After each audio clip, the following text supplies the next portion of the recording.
Yep. I'm gonna start the But recording. it doesn't matter. We didn't knock it over, so it doesn't matter. All right, go ahead and start the recording. I did look into the darkness of the other creature, though. I was like, hello. Hi. Do you have a moment to learn about our Lord and Savior, Jesus Christ? He apparently did not, because he then came out and attacked me. Okay, so we're in a room with a Are we monkey in the room? ghost. Oh, hello, Internet. I hope you fucked yourself well tonight. Last night, last session, you guys started exploring the Tomb of the Dead Gods. And you found a room. I sent the link to another channel for you, Hunter, and it says it didn't work. What? The link to the game, I linked to other people, and they said it didn't work. Like my Twitch or? Yeah, your Twitch. I just loaded it. Let's try this one. I think it was the exclamation point at the end. I've had some issues with your Twitch links too. By the way, I mean, I thought it was just me though. 'Cause I don't have like an account with Twitch or whatever, so I didn't think it was anything serious. works for me. Yeah, it worked for me last time I tried it, but I haven't tried it in a few weeks. All right. So you guys have started penetrating the. You figured out the traps and the tricks in the entrance. You entered. You found a demon that attacked you. You found some clues, which you proceeded to ignore, and triggered the flame skull attack, but got out of there. And then you triggered you managed to get through the fan of adamantine butchery. Killed off a bunch of summoned creatures in the trapped chests. The druid picked up a mace of terror and something else. And a armored figure got pureed by the fan and landed on top of Kayleen and Mandred.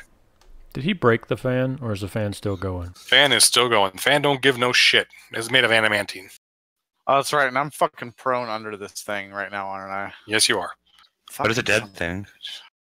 Is it dead? It is dead, yes. He used the word pureed. Just It checking. just flung into me and Mandrid, and we both got knocked our fucking asses off. So Is it dead? I would hope so. Well, it's undead. You never know. If puree doesn't kill something, you got bigger problems. hey man, I mean, like there is some undead in this game anyway. It's like the Continue. side of a raid can. Raid kills bugs dead. Just in case you thought there was some live kind of killing, this is the dead sort of killing.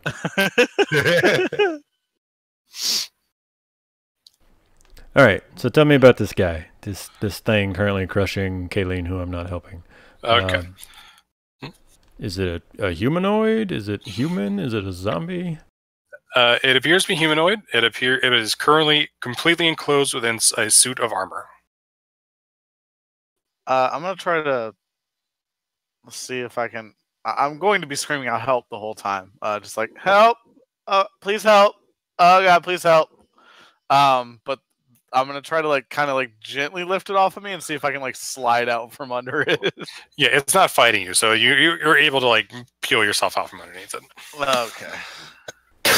That's good, because otherwise Mandred was going to step down there. Before bending down to help get it off of you, though, he was going to point at Theron and demand the mace. Aaron's just going to look with a 1,000-yard stare and not respond. I'm going to need you to break that down into 5-foot squares. Let's see.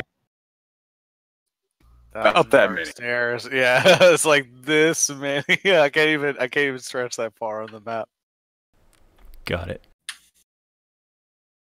Anyway, so I slide out from under him and I stand back up.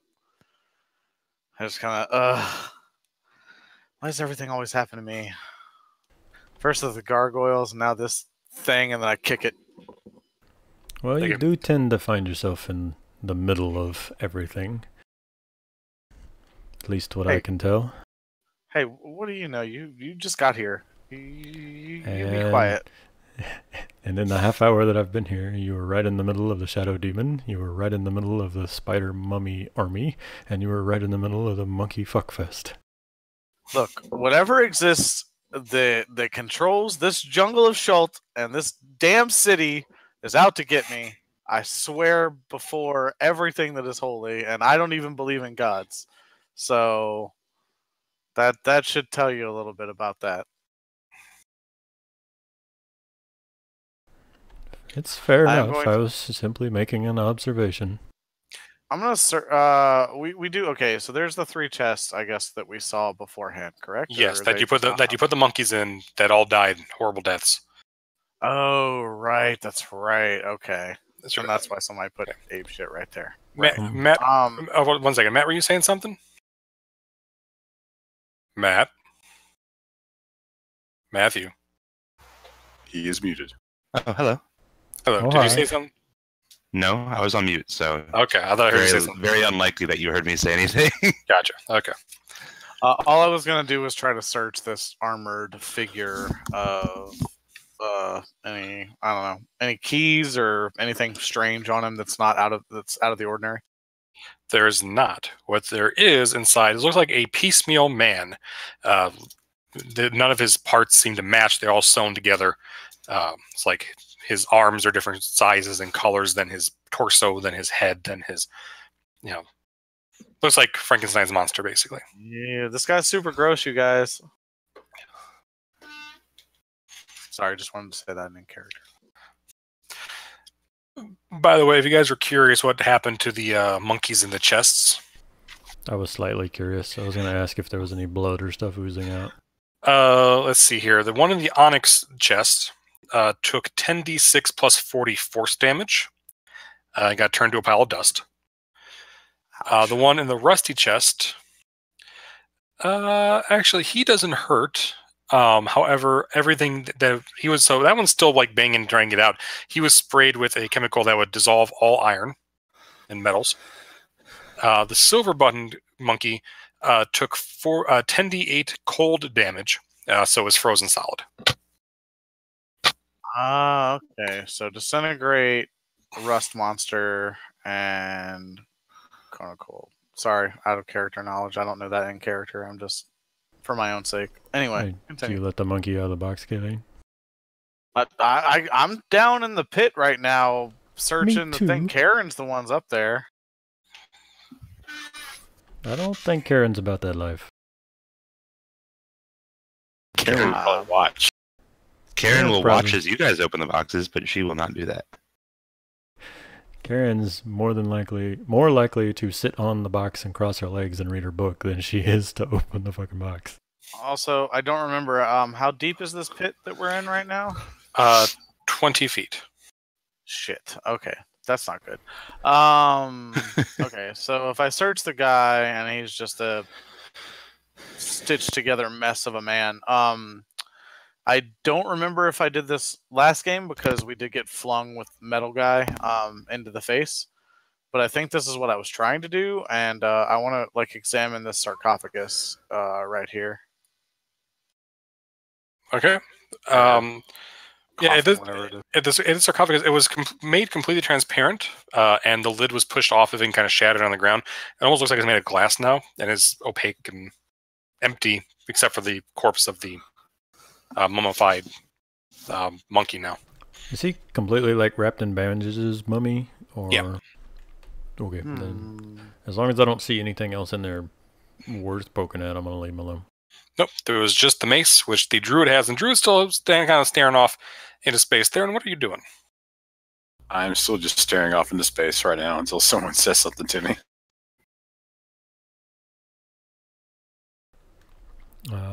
Do we notice this? Can I make a check to see if I notice that he's just staring off?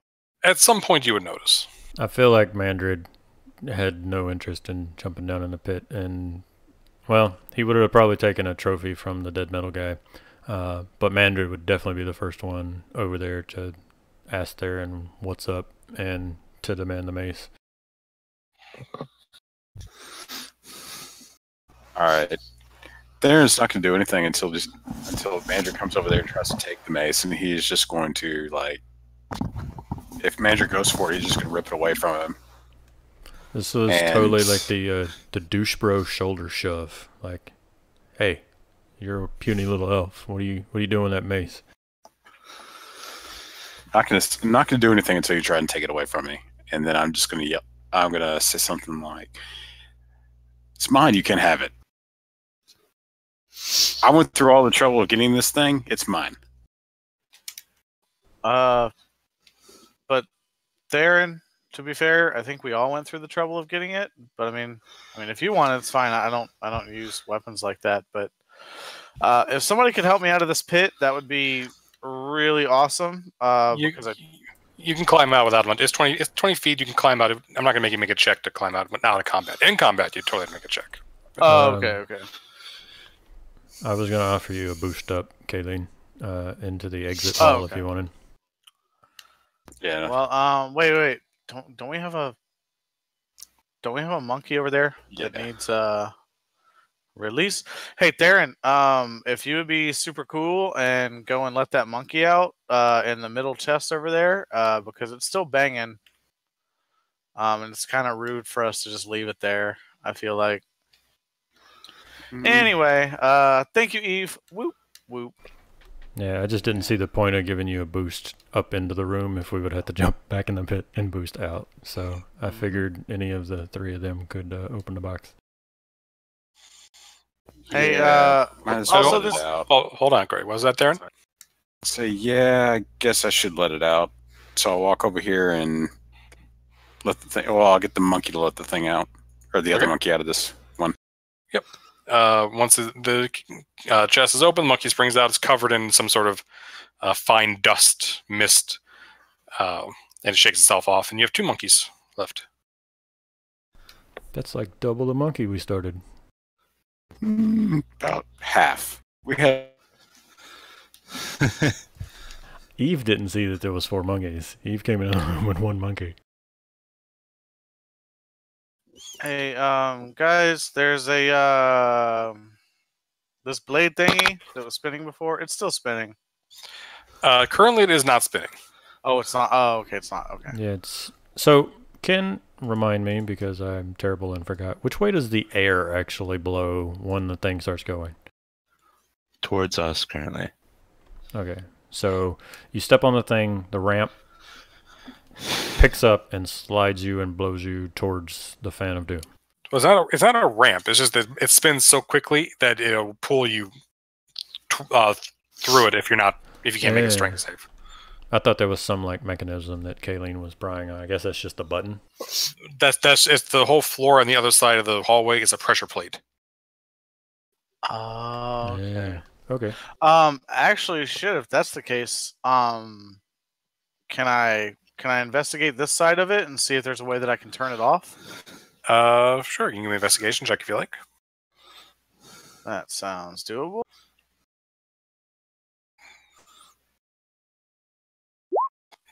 Okay. You do not find any sort of lever or switch. Okay. Do I find any kind of plate or anything?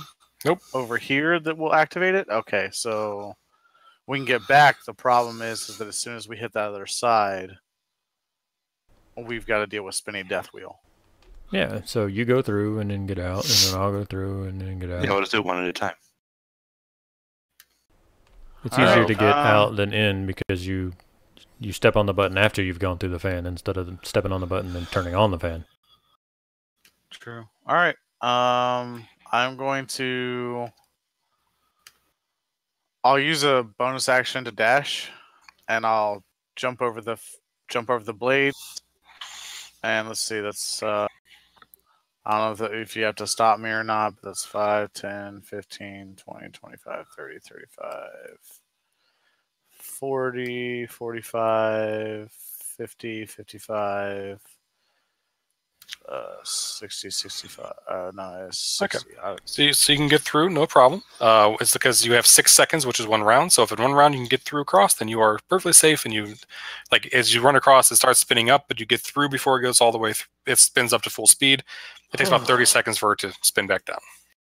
I just kind of sit over here and wait for everybody and just kind of. All right, Theron's just gonna Theron's gonna shift into a spider and walk across the ceiling. So Okay. about right here, then jump down. Very good. Spider Theron is across, no problem. Nice job, Theron. You're always awesome. He What was will that? go. Mhm. I can get across in 30 feet, or I can dash and go further, and I don't see why Mandrid couldn't either. That's true. But we'd so go yeah, one at a 'cause time, the- of course. Yeah, you guys can get across. That's okay. So yeah, you guys can all get across at this point. We'll say, just make it easy. Matt, I moved you for yourself. Oh, thank you. I don't know about Theron's monkey. The monkey, monkey can get through. It takes time because you got to wait for it to like slow down and stop before the next person goes through. So it takes like 5 minutes, but you're able to get through. Yay. Okay. I'm just got the 2 monkeys follow me for a while. Okay. Okay. Do we want to... I keep almost wanting to do a rain voice. Do we want to go north, down the direction that the giant piecemeal man came from, or... I don't remember if there was an opening this way. Yeah, that's one less enemy that could be possibly that way. Well, you guys in the room couldn't see the man in the armor came up the stairs. Yeah, that's what I'm saying. Do we want to go north? Do we want to go down where he came from, or do we want to go this way? Remind me what we saw. Like, did we see a door at the end of my... There was a what looked like a panel of glass, Oh, okay. and nobody looked through it. Yeah, I don't think we investigated. All right, let's go this way. I mean, yeah, let's not rush ourselves to the bottom of this. Let's try to, maybe even level up and get ourselves to the appropriate level for the boss fight first. North or left? Theron's gonna say, I think we should check out that first room that we came to here. Karen's okay with that. She'll stay behind Mandrid, though, because she's already taken some damage. All right, so you guys are going to go over to the glass panel. There were not Wait, there were not push plates in this hallway. It was only in the south hallway. Yes, Yes. that's so far as you've discovered so far.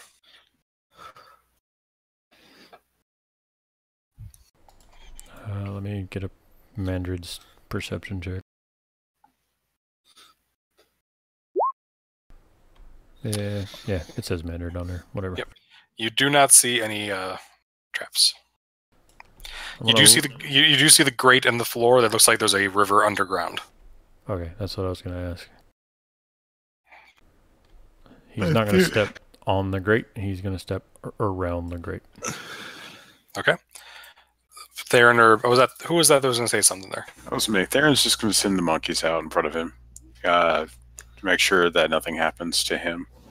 I think there were pressure plates. I don't remember which ones they were. The pressure plates were down here to the south. There's nothing in this hallway that anybody's triggered thus far. Okay. I'm going to send the 2 monkeys out in front of me just to make sure nothing happens to me. Okay. Smart. You want to send them all the way to the glass? They're fine where they are. Okay. Well, yeah, we'll send one up here to the glass. Does he see anything? Yes. He's a monkey. He can't tell you what he sees. Right. We're I'll go forward. eagerly If awaiting the monkey If the monkey reaction, made it though. through forward, I'll move carefully forward and look through the glass myself. Does he explode? No. Okay, then it should be safe. Creepers and vines cling to the walls of this corridor, at the end of which is an arched crystal window, 6 feet wide and 10 feet high. Through it, you can see a dark chamber. When you look through the window, what you see... One second.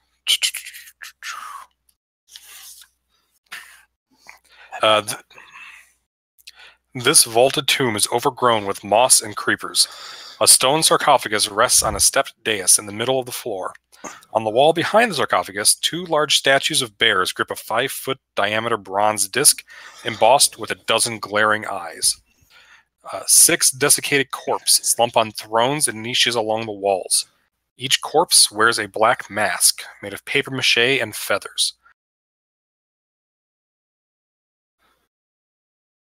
Okay. Well, that sounds nice. How sturdy does the glass look? Yeah, let's take glass. Well, Karen's if going you to back guys- the fuck up. if you guys want to, we could break through this and go inside and see what happens. I think, anyway. Is there a way to simply remove the panel of glass from its frame? Actually, that's a good idea. I can check. Yeah, I'll look to see if there's a way to remove the glass. Okay, investigation. Or, push it open? Nope. Before we go into corpse room and get attacked, did we take a short rest at the end of the last session or no? No. Yeah, so we should. I'm like kind of low on warlocky slots. Do you want to camp out here for an hour? I'd rather not go gallivanting into a tomb with corpse lords. I'm just saying, you don't want to go back into the giant fan room. You're fine in this hallway. Well, the giant fan room does present problems, considering we actually have to get over the fan to get in there. Just making sure is all. And Eve's Yeah, gonna kind of post up guard here. Yeah, I think right now this is our most defensible location. The front door's sealed, and The front door is sealed, and there's traps if somebody else does enter.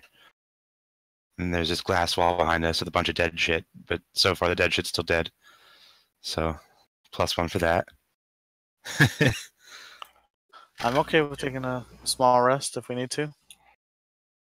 They're just going to have the monkeys look around this glass door here and see if there's any way of opening it. And I guess that's what they're going to be doing until they disappear during the short rest. Okay. Yep, they play with it like the monkeys do, but they don't find any way of opening it before they disappear. Okay.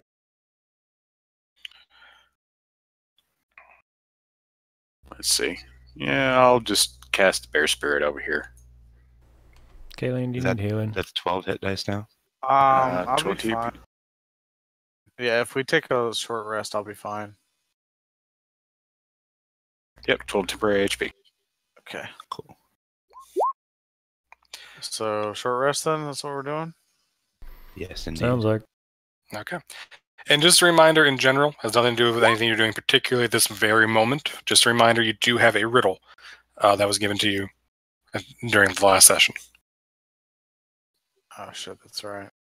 I don't remember this riddle. Well, it's a good thing that you have a handout that has the riddle written on it, isn't it? Mm-hmm. Holy shit, those two healed me to exactly what I needed.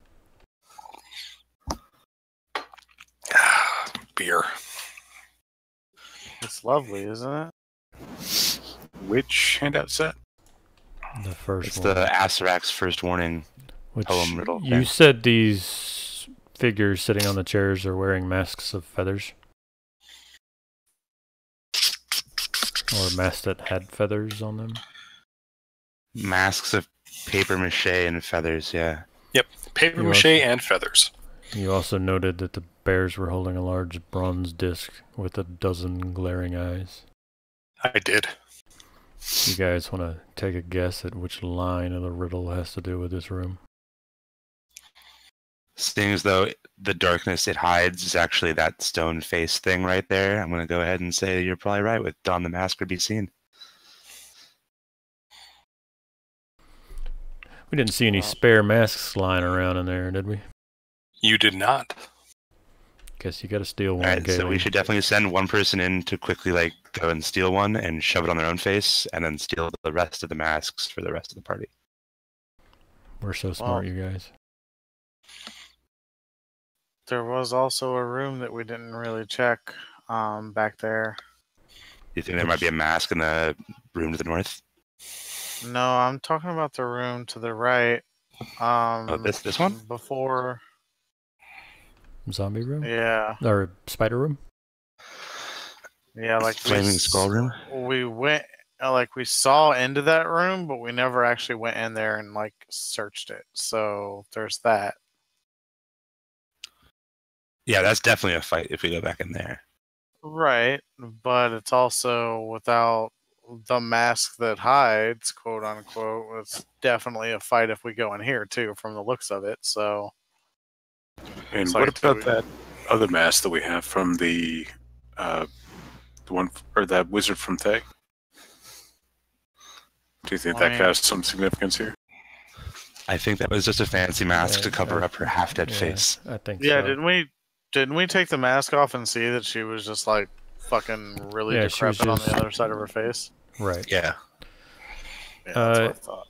Eve's going to quote the riddle aloud and say that if you were reading the lines chronologically, this room would come before the room with the doomed child.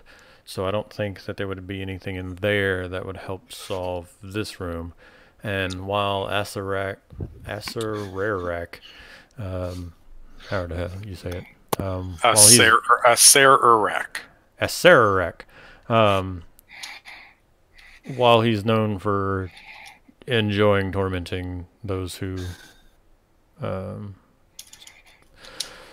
seek to plunder his tombs, I don't see why it would be out of order in this particular case. Everything else has been more or less literal.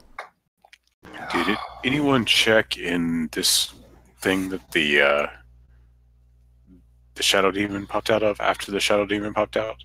Karen did. There was nothing. Karen did. There was nothing in there. Sorry, didn't mean to cut you off there, Karen. We said the same thing, so you're good. Okay.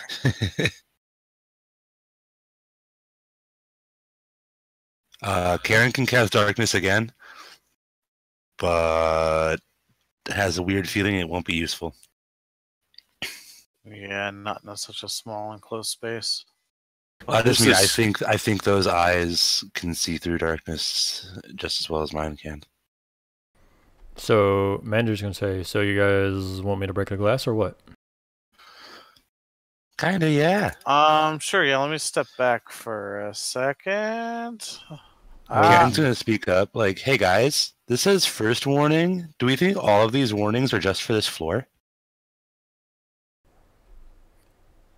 Let me open the warning again. Based on the lines that we have, if this matches up to the mask line, that's all of our clues. So if there's any other rooms on this floor, we would need more riddle. And then there appears to be a second floor down. So this is as far as the first warning leads us. But looking down the stairway, you can tell there's at least 3 more levels below you.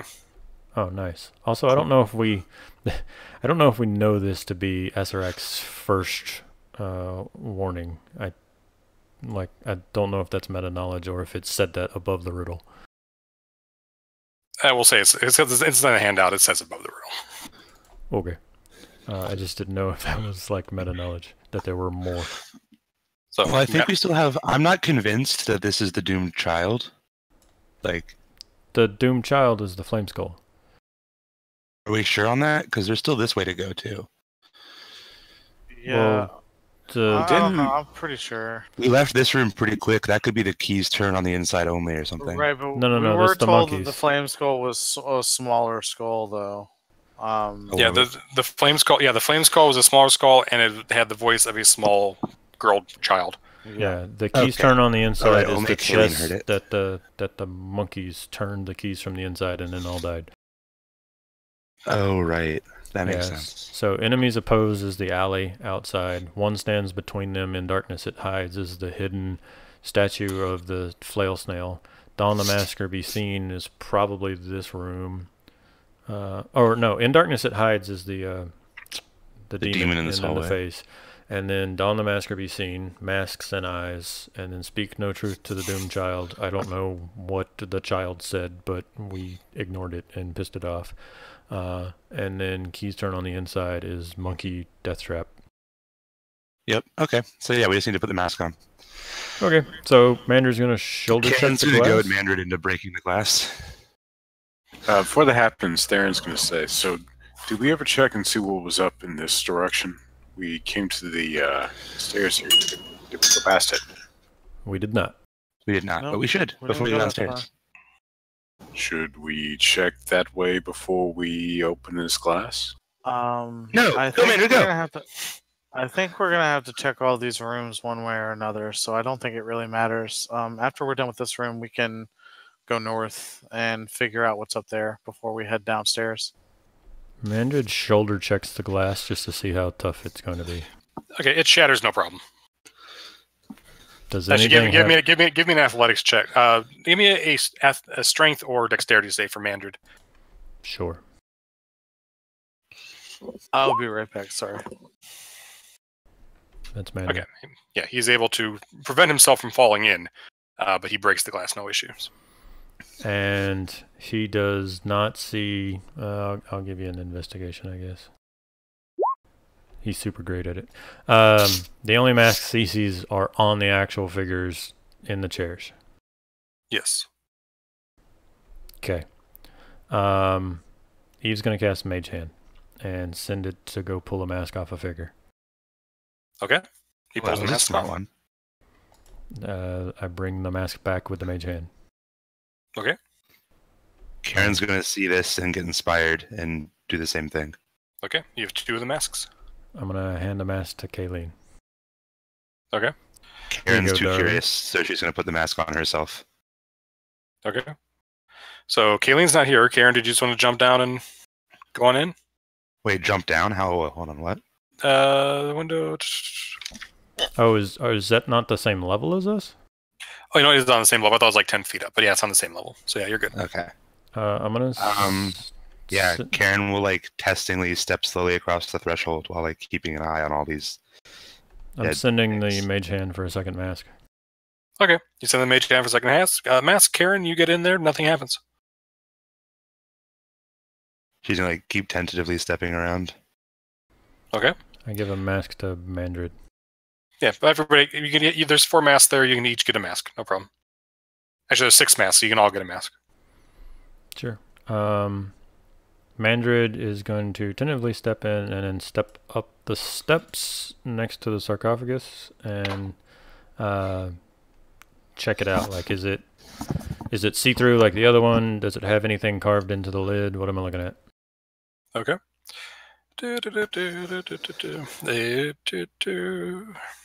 It looks like it's just a stone sarcophagus. It's covered in carvings of... sorry, one second. I need a reminder of what we are here. Why am I so bad at this game? I'm the worst DM. I don't know.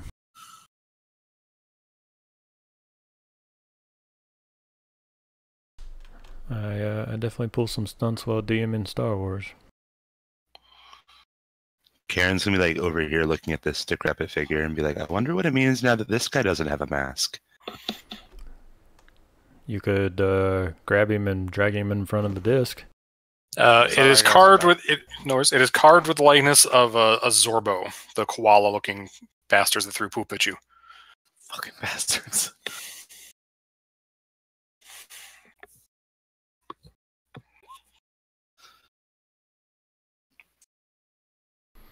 The 2 bear statues that are holding up the disc, are they Zorbos? They do appear now that you look at them to be gigantic Zorbo statues. Yes. Do the eyes move at all? They are dancing around the room, but they do not seem to see you. You would suspect perhaps because of the masks. If I take this maskless corpse and drag it in front, what happens?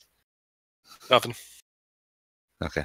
What masks are they wearing exactly? They mage-handed the masks off the corpses and into your guys' hands. Nice. So everybody's got a mask? Everybody's got a mask. Cool. So again, That's Sorry, what the was that? bears Gonna- holding the... disc. What's sorry. your again? That was the 2 bear statues holding the massive bronze disc covered in eyes that are darting around the room.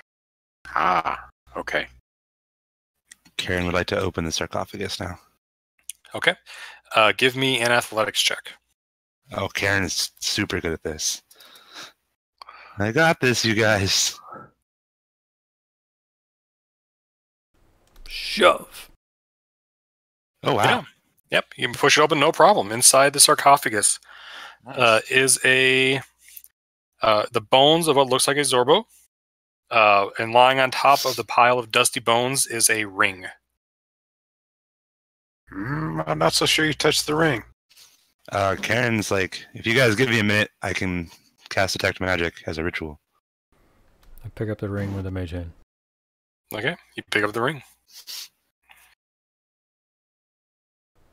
I hold it aloft in front of Karen. Okay. Karen opens her book and finds the right page and starts focusing. Okay, for 10 minutes. That is a ring of protection. Nice. Oh, that's a good thing right there.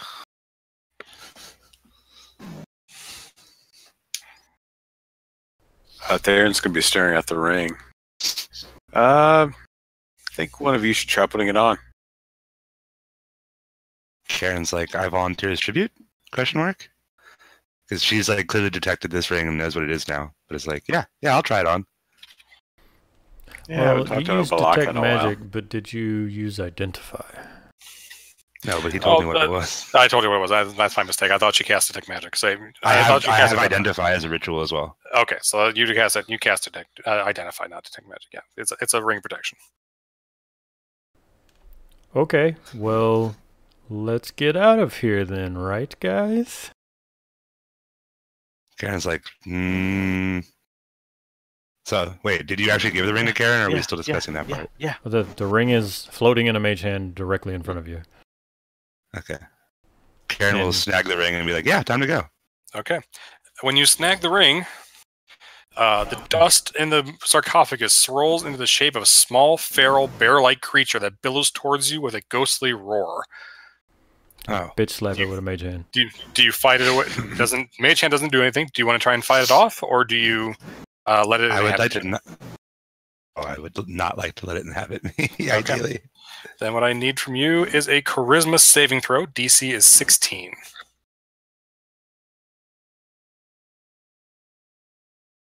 Thank you for being so charismatic, Karen, you bitch. Okay. You fight off the spirit. However, you do not get the benefit of the ring. Nice. So now it's just a normal ring? Well, it's still a ring of protection, but you can't attune to it. Theron's going to look at you and just kind of frown in your direction. And then turn and start walking towards the door. Does the bear spirit disappear? Like it just washes over Karen and then nothing? Yeah, the dust kind of washes around her, and then it just kind of goes back into the sarcophagus. Ooh. Hey, I like rings. Just pointing that out there. He's going to look back at the ring and like look back at the dust in the sarcophagus and be like, I recommend we don't wear this.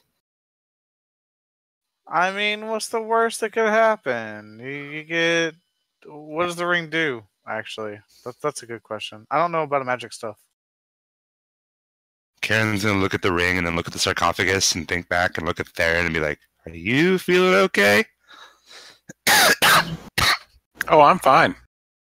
I think you should try putting on the ring again. Hey. How about you give me the ring? I'll put it on. Insight check on Theron. Okay. So he's acting a little strange. I mean, these people are strange in general. Yeah, I don't know him that well, but I was trying to see if that was a like bold, outright lie, or is that like a sarcastic "I'm fine," or did he try to say it with like meaning? I don't know, Theron. How would you answer that question? I just think she should try putting on the ring again. Okay. Karen's going to walk over to Mandrid and whisper to him and be like, hey, could you hold Theron still for me for a minute or two? She's going to try to cast Detect Magic on Theron with Mandrid holding him. How would Mandrid go about doing that? Oh. I don't want to Fucking question. I don't want to like create an issue between two characters when it's not my guy. But I feel like Mandrid would try to do something snazzy to distract Theron and like not necessarily hold him still, but engage him in witticisms. Yeah, engage him with like, are you? Yeah, are you sure you're feeling all right? You know, you're kind of acting a little odd. You grabbed the stick. You know, we all saw what it did. You know, in the room, like, and Mander's gonna continue to bug Theron about this mace. Well, look, if no one else wants to put on the ring, I'll just take it. Save all of you the trouble. Mander's gonna say, "Well, I'm well armored. I don't necessarily need the ring. If no one else is wanting to take it, then I mean, I guess I could. But I feel that the rest of you certainly need it much more than I do." Karen's gonna wait until her spell is almost done, but she's gonna be like, "Yo, hold on, no, ring is mine. Evil koala spirit or no, the ring is mine." It was clearly a drop bear. Hey, you don't know the spirit's evil. Karen assumes that. We're just assuming that in a temple of annihilation in the middle of a zombie-filled jungle, that the ghost I don't want to be possessed of a dead by god. But that does bring up something I was going to say earlier on Eve before we got super distracted. Eve was going to ask the question to the group: Do we think that the things in the sarcophagi are the actual gods themselves, or just a body representing them? Well, this is the tomb of the dead gods. Well, it's the tomb of the 9 gods, but we don't know that. Karen's going to point out that we've been overwhelmingly attacked by everything since we've entered the tomb, and that trusting random spirits popping out of sarcophagi probably not the most solid approach. Has this been enough of a distraction for Karen's spell to go off?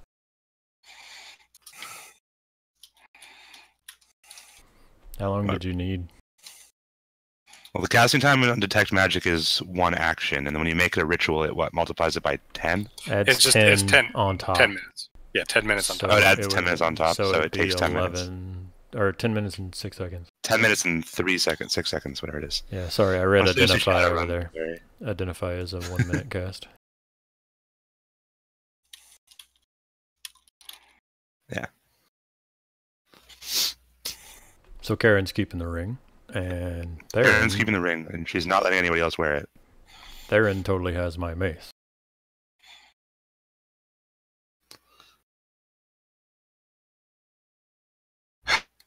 But why don't you just put on the ring and we'll go on to the next one. Next one of what, Theron? The next room. We've already solved the riddle here. We've already solved the riddle in the other room. Now it's time to go to the storeroom over here. See if there's any more treasure in this place. Eve's going to recommend y'all get out of that room before somebody's mask accidentally falls off or something. Otherwise, asinine. Yeah. It's nice and safe out here in the hallway. Create water right on somebody's mask. That was a question I was going to ask, but I forgot what it was.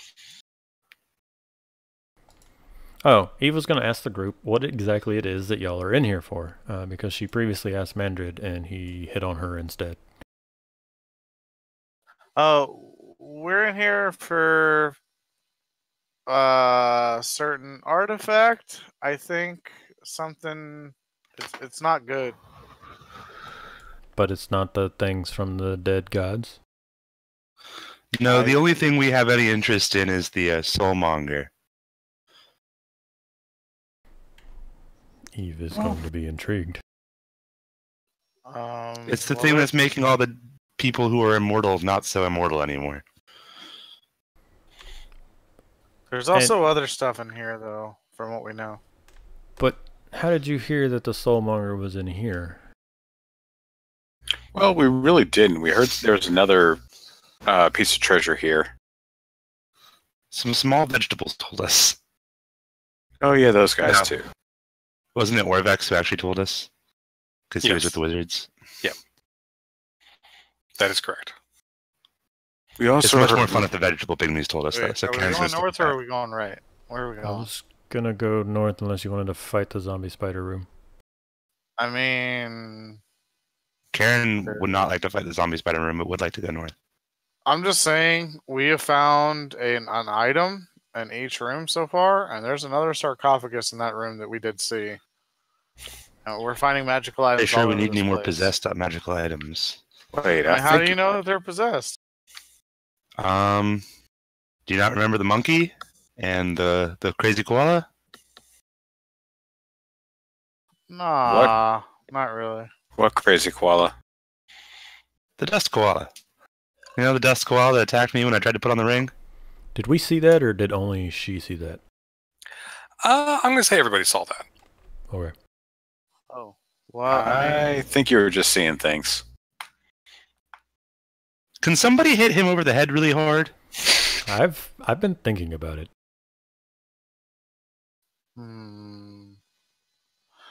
Hey, Unless you tell me I implode, Mandrid's gonna move to there.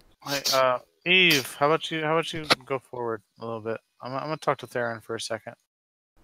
That's not creepy at all. Just leave me alone with the misogynist. So, hey, Theron. Do you want Karen to leave as well, or are you like Gucci with Karen staying here?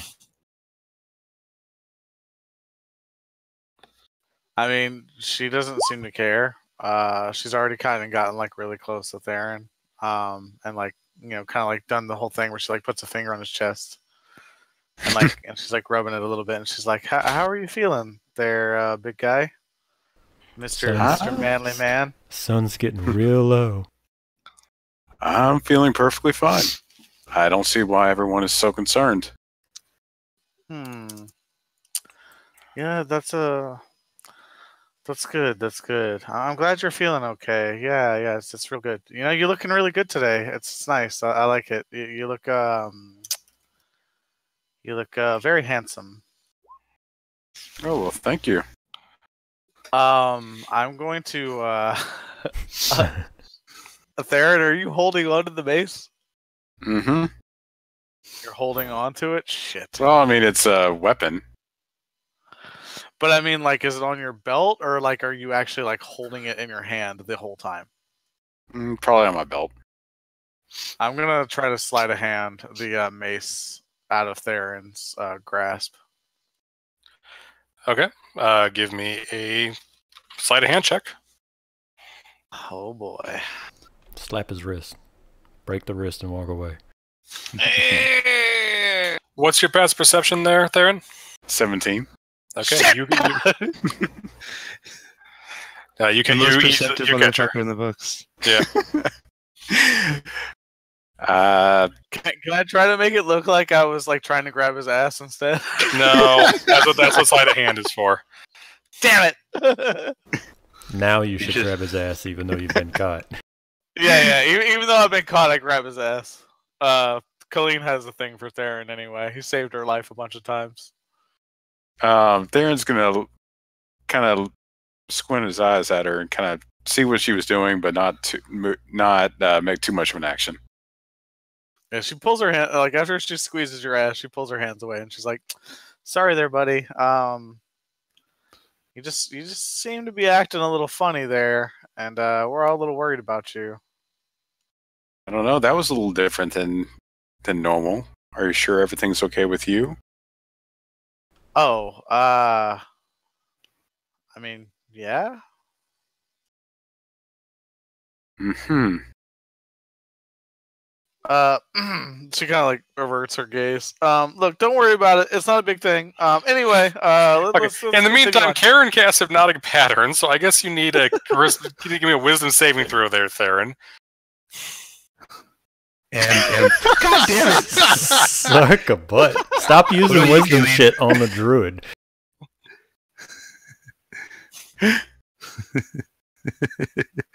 Suck all of the butts. Aileen caught, because that would just be funny. What's that? Oh, Karen. Yeah, Karen. Actually, sorry, Karen. What's your question? Kayleen. Oh, Kayleen caught. Kayleen, give me a wisdom save. Oh, I did move away. Like, okay, but it's fine. I'll say I was. No, I definitely did not warn you. That's fine. But I did put it like right here, so like even Mandrid can't see it. What's your What's my DC spell there? save DC? Hold on. Oh, it's 16. Shit. Have we actually seen Karen do that before? No. That's my first time using that spell. All right, I'm gonna look over there in that direction. Stare down over the edge of the pit there, and say, "What the heck was that?" Look over and look back at Kayleen. So what do I see?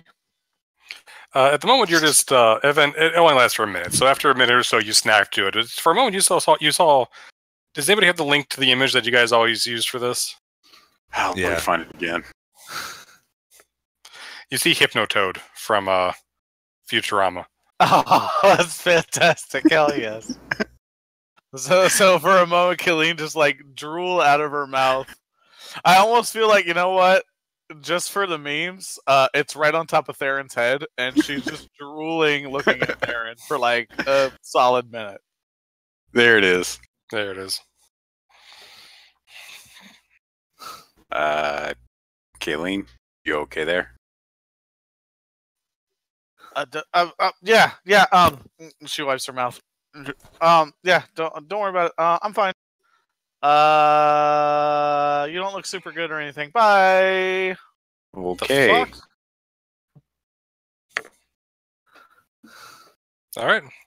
So like a shrug. Well, that was weird. Because if she had nothing to fucking do with it. I love Karen so much. I am writing in the notebook, but you can assume Mandrid is making perception checks and approaching this way. Okay. Stop right there for a second. I'll read his description. Sure. Want me to roll a perception? You don't have to at the moment. Okay. I'm a rusting statue of a knight stands at the west end of this hall, gripping a large iron shield. Shards and flakes of rusted metal cover the floor around the statue's feet.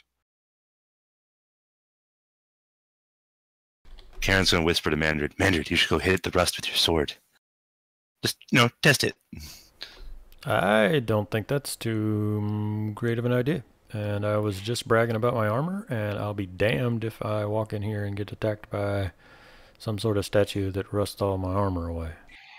Oh, wait, what are we looking at? Theron's going to take his 9-foot 6-inch pole and hide it behind his back.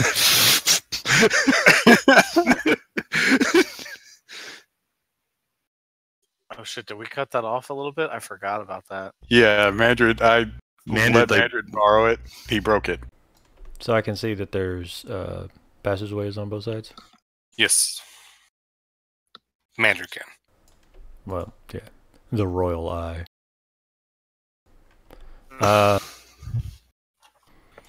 Mandrid's going to take a step back into the hallway and get next to, the group as everyone kind of shuffles in behind him and say, "It's just an empty room with a statue. Looks like a knight, right? Knight. Yep. And it's rusting and falling apart. But there are tunnels to either side, it looks like. Nothing else on the floor. Completely smooth floor, walls, everything perfectly. Ooh. Yep. One stands between them. That was part of the riddle, right? One stands between them. That was outside. Also, I'm not sure how it would benefit us right now.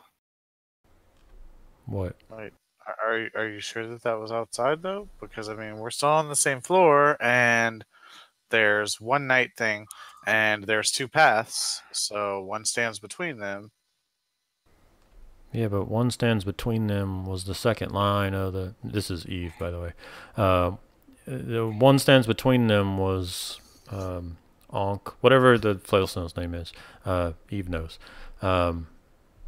The statue of the neutral god standing between the rival gods outside the tomb. Everything else goes in order. So enemies oppose, rival god statues. One stands between them, neutral god statue. In darkness it hides, demon in the mask. Don the mask or be seen, the room we were just in. Speak no truth to the doomed child, the room you went in. Keys turn on the inside, monkey room. Oh. Okay. This room does not appear to be on our cheat sheet. So it appears, Karen's going to speak up and be like, "It appears that the only rooms that are on the warning are rooms that contain sarcophagi and rooms that open doors. I wonder what it is about the sarcophagi that necessitates a warning." She's going to look over at Theron. There is one more room where we haven't gotten a sarcophagus yet, and there's stuff in there, but I'm pretty sure we could kill it because we're pretty awesome. Just saying. Yeah, Kayleen. Also, is this real or is this like just like a how big is that? Like, Is what? is it like a real grate or like Yeah, a yeah, sewer it's like- manhole? Yeah, grate, or it's what? like There's there's like a water sewer grate. beneath it. Yeah, and you looking down and you look below. It looks like there's a stream slowly sloughing by. Do you want to pull a grate up and jump in the water? I mean, that's an option too. Just saying. Well, I mean, I we do still- have that other room. Kayleen, did you see anything else aside in that room over here, aside from the skull thing and all of the little spiders? No, not much. I just saw a sarcophagus and some spiders and the flaming skull thing, and then it kind of had like a weird child's voice. So there was that, but that's about all I saw. Well, I mean, before we go further on in the tomb, maybe we should check each of these rooms. Maybe check this one again. I actually agree. What, the cursed child room? Yeah, I mean, it's just it's something we can easily take out. I'm all for not missing anything, but Didn't both the lights on the mask go out, or on the skull, or whatever it was, the face? Didn't they both go out? They They did. did. we're all out. How do we know that we'll be able to get back into that room? There's a zombie, and it'll crush the zombie, and then it'll reset the lights. Like any problem, we'll just throw more monkeys at it? I think I was going to say we could do that. I think we can get back into the room. The only problem is what's in the room whenever we get there, which is monsters and stuff. So, but I mean we've killed enough monsters and wizards and other kinds of crazy stuff since I met you guys. So I think we'd be all right, right? Yeah, right? Yeah. Let's do rooms one at a time. Let's start with Roomy Rust over here. And Karen will push Mandrid slightly forward and follow him into the room. Does Mandrid walk into the room? Give me just a second on Mandrid. I need to see how long Mage Hand lasts. I think it lasts for 10 minutes. It's a Yeah, cantrip, that's not so you can very do it whenever you want, can't you? That's true. Oh, yeah, sure. Then I was just going to do it if I still had the Mage Hand. I wasn't going to cast a new one, but I'll cast... Whoops, I stepped through a wall and I see things I don't know if I'm supposed to see. I cast Mage Hand and send it into the room, up towards the statue. Okay, Karen, do you step into the room to that point? I mean, I'm still behind Mandrid, but I was like shoving him. But if he resists me, there's like no way I can actually shove him. So Well, you can step around him if you wanted to. I wouldn't have done that. Okay, Like the whole point of pushing him was for him to get hit by whatever it was. gotcha. I send... Got to get him while he's not here. Yep. I send the Mage Hand into the room. Okay. I don't know the range on that bad boy. Oh, no wonder. I'm searching Mandrid spells. 60 is 30 or 60 feet. I can't remember. 30 feet. 30 feet. Which I don't think is going to do anything worth a damn. Nope. I Nope. can't do it. So, All right. I send Hey, look, Mandrid into the ceiling fucking room, fire. or is like, how tall is the statue? Step back I was going to say, step back for a second. I'm going to pull out the alchemy jug, cast shape water. It's the shape of a dagger or a crude knife of some sort, and throw it at the statue over there. Okay. What are you The ice doing? knife shatters against the statue. Does anything happen?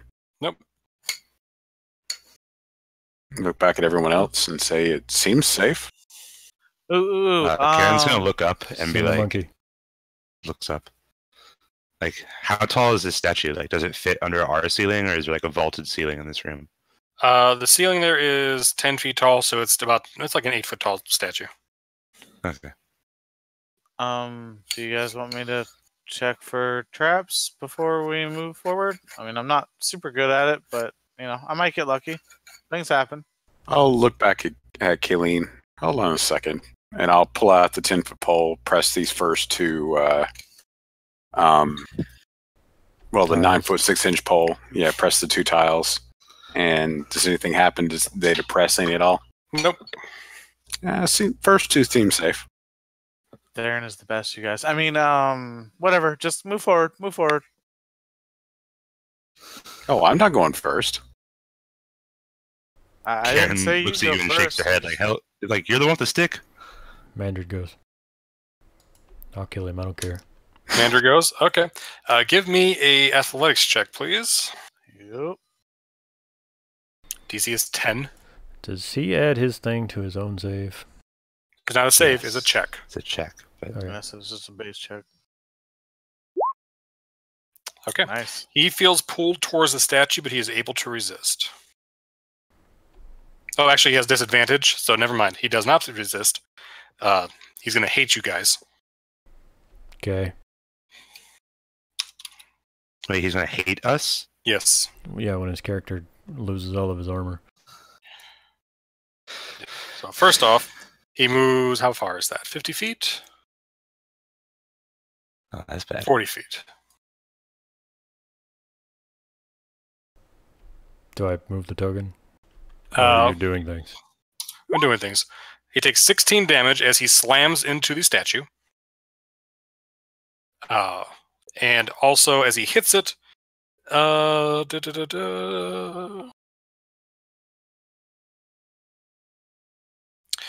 Is he carrying a shield? Because he has shield mastery.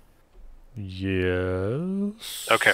The shield hits the statue and is dissolved. I will give you a strength saving throw, which he does get to as his thing to try and like get his hands up to keep his armor away.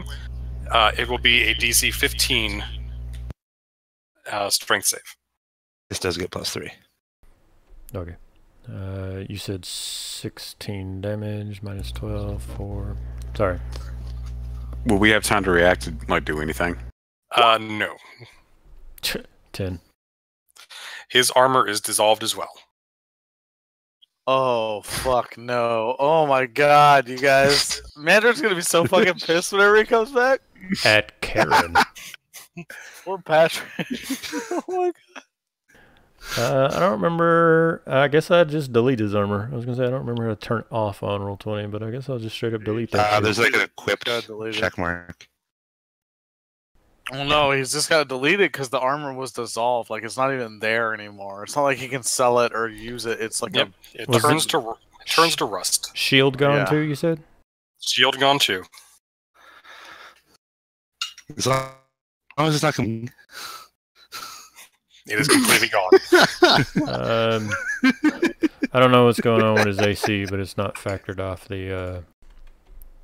Yeah, still says he has 18. I'm not gonna fuck with his shit. Karen, I don't think that's gonna work. Extreme amounts of cussing currently fill the room. Hey, Yeah. Mandrid, I think you could probably use that ring now. Karen's gonna glare at you and be like, "Hell, fucking no." Hey, Karen, quick idea. Theron did the smart thing and tapped the panels, which means that there's not an actual trap here. So maybe you Wait, could Theron's a detect- druid, right? Yeah. Yes, but- yes, I am. okay, but Karen, maybe you could do your weird, spiritually om kind of thing and see if there's magic in the room. Does Theron see any? Or Theron. Does Mandrid see anything this way? It looks like just a hallway ending in an empty door. An empty door? Karen- No, Karen's gonna sit there not for a a door, but while. like an empty hallway. Okay. Sorry, what's Karen doing? Karen's pondering for a moment, and she's like, druids can't wear metal armor." And then she looks at the metal mace, and then I don't know if you want to give like a grapple check or something, but she's going to try to shove Theron to get magnetized. Okay. Theron, get it to be an athletics check from Karen, and then Theron, it's either a athletics or acrobatics check on your side. Oh no. Oh, or acrobatics? Yeah, athletics or acrobatics. Okay, I had 4 to that. Can I make a dexterity Doesn't save matter. to jump out of the way? You're able to get out of it, no problem. So, yes, Theron, you are pushed out. You're not wearing metal armor, right? Nope. Okay. So your mace is drawn towards the statue. Do you let it go, or do you hold on to it? Nope, I'm holding on to that thing. Okay. So Give me a athletics check, please. DC is 10. Would I have time to react? What do you want to do? Oh, crap. Oh, Okay. You are able to hold up, and you stop like 10 feet in front of you, and you're holding the mace. The mace is trying to be pulled towards the statue, but you're able to resist. this fucking mace, dude. Darren will not let go. I'm just going to give Karen a death glare and then throw down my bear spirit and walk off to the side. Okay. Mander doesn't hear shit, but he was trying to tell what's this way. Okay, up to the north there, a large fountain crusted with moss rises in the middle of a circular room. 3 marble maidens stand in the fountain, holding pitchers out of which water flows. Guys, there's a fountain. There wasn't nothing in the riddle about a fountain, right? Nope. The only other room that we have to explore that was part of the riddle was the one with the flaming skull. But no, nobody wants to listen to Colleen. I actually do say this in character. I apologize to everybody. Well, it looks like it's just an empty room with a fountain. The water looks clear and blue. All right, Theron's going to test something. I'm going to shift into an ape. Okay. And that should take away all my equipment and everything. Okay, unless you want to keep I'll let you keep the mace out as a... I don't want to keep... I don't want to keep the mace out. Okay. All right, so I'm going to step through. And I guess, do I get pulled towards the... You do not. This thing? Nope. I'm going to walk over Actually, to... do you have any metal in your sack? Well, I guess it all shifts into me. Yeah, guys, we always do it all shifts in, yeah, so no. You do not. I'm going to walk over to Karen and just kind of do the thing, where you put your 2 eyes. Or put your fingers to your at eyes. the eyes. Yeah. And I'm watching you. Yeah. There. Which I'm sure is great from a monkey. You're not going to drink out of the fountain?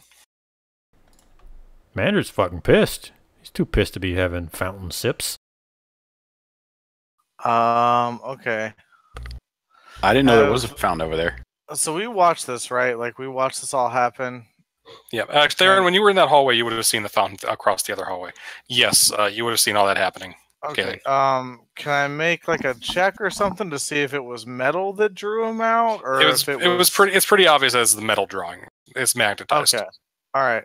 So what I'm gonna do is I'm gonna drop my quiver, and I'm gonna drop my sword and my daggers. And let me make sure that I have nothing else. I'll drop my thieves' tools. Okay. Yeah, you drop all your stuff. Yeah, I'll just drop it right where I'm standing, and look at everybody and be like, if you pick up any of my stuff, somebody's gonna get stabbed. Not if you don't have your stuff. I'll find a way to stab you. I'm really good at killing people. It's my job. Sorry, I was just pointing out the technicality. Please continue. Yeah. I will find a piece of stone, and I will sharpen it into a knife, and I will stab you with it. Anyway, I will. So I'll drop anything that's metal, basically, and I will move forward. Okay, you move forward unimpeded. Theron, what are you doing? Okay. I'm walking back in the room, and I'm looking at what's on the other side. Okay, you see the fountain. Clear blue water bubbles through the fountain. Then there are the 3 statues of women. Kayleen, what are you doing with the statue? I just want to inspect it, see if there's anything I can find out about it. I'm pretty sure it's magical out of character, but in character, I don't fucking know that. Okay.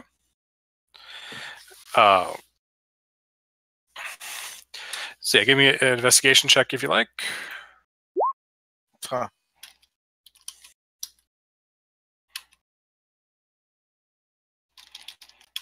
Really should have made that one of my skills, but okay.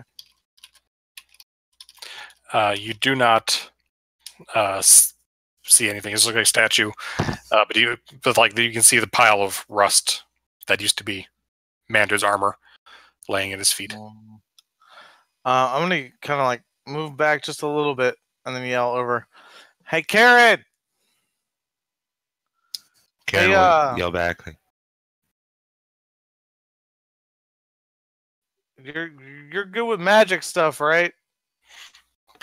moderately.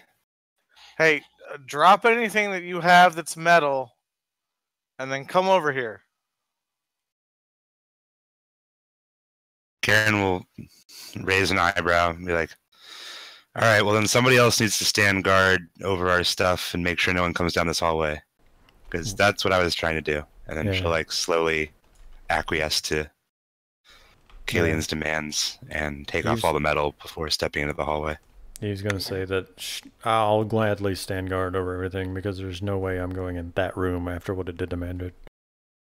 Okay. Theron, real quick. Bounce over there real quick. Theron, what are you doing? I'm going to start looking at the fountain here. I'm going to shift back, and I'm going to grab my, I'm going to grab one of my jugs that we've got from that we store our water in. I'm going to put it on my 9-foot 6-inch pole. Step back, dip it in the water. Does anything happen? No. Okay. I'm going to bring the jug back to me and sniff it or anything. Does anything happen? Nope. Okay. I'm going to shape water to freeze it. Does it freeze? Yep.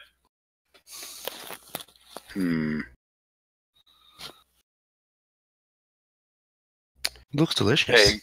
Hey guys. Yes. Yeah, what's up, Theron? There's a nice fountain in here. I've got a jug of the water here. It seems pretty safe. Does anyone want to try some? I will.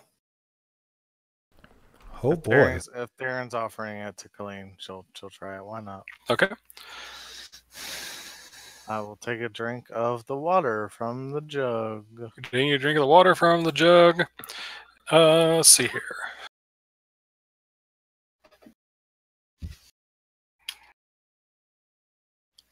We do make super smart choices. It's fantastic. Just shh. Hey, it seems safe. Okay. It's gonna be okay. Does anyone know if Mandrid's shield was his holy symbol? I don't know.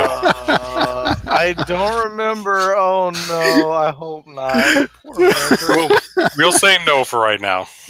Oh, poor Mandrid. Cool, would have resisted the rust. He's gonna come back. We're in the middle of this tomb. We can't get out, and he has no armor and no shield. Like, holy shit. At least he's not the tank. Yeah, he is exactly that. Kayleen, I whispered something to you. At least he's not the shield master paladin. Okay. Does Colleen anything starts? All right. So no, Colleen starts like mouthing stuff, but nothing's coming out. And then she holds her mouth, and she starts like flailing her arms about, and she's like mouthing stuff, and again, nothing's coming out, and she's just like flailing her arms about like a crazy person. She doesn't know what the hell's going on, and but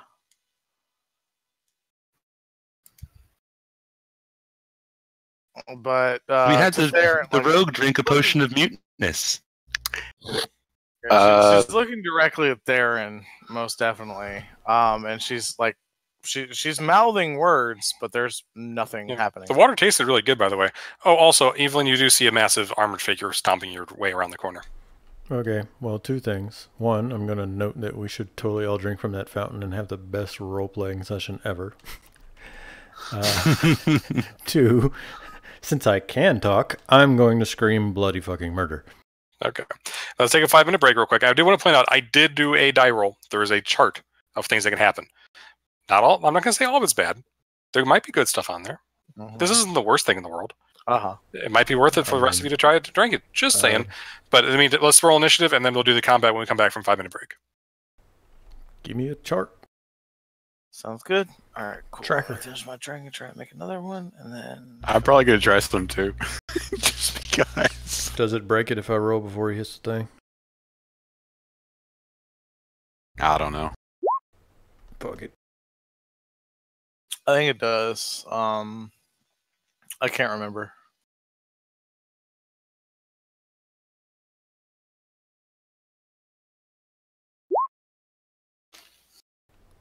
I'm gonna go grab a drink. Sounds good.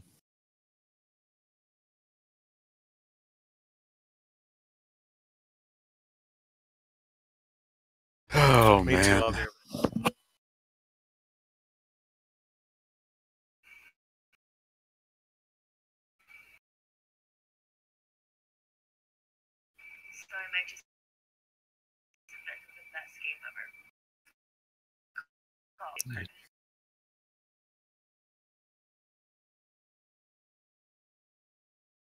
Man, I'm going to have to find...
All right, I'm back whenever you're ready.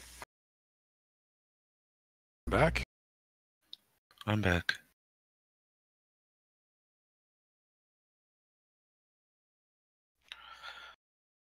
So we're just waiting on Corey Hunter. Okay, I found the old GIF.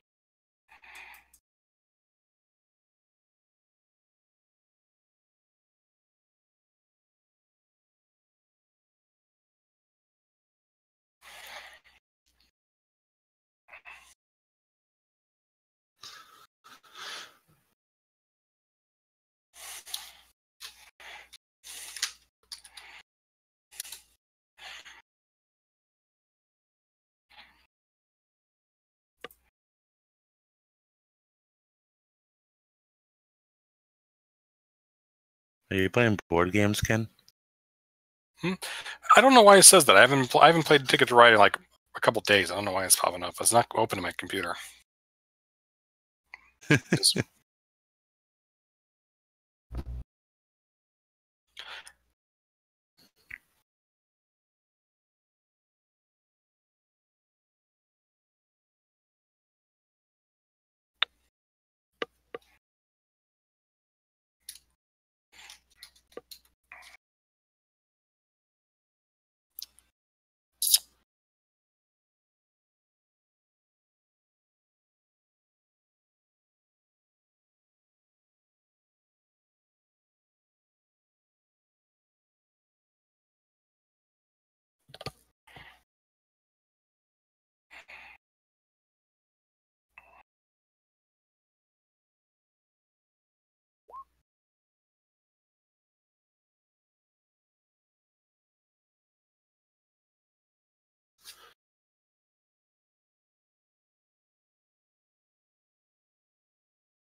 See, when the other group came in here on my Saturday group came in through here, the warlock just used Eldritch Blast to blow that statue in smithereens before anybody even entered the room.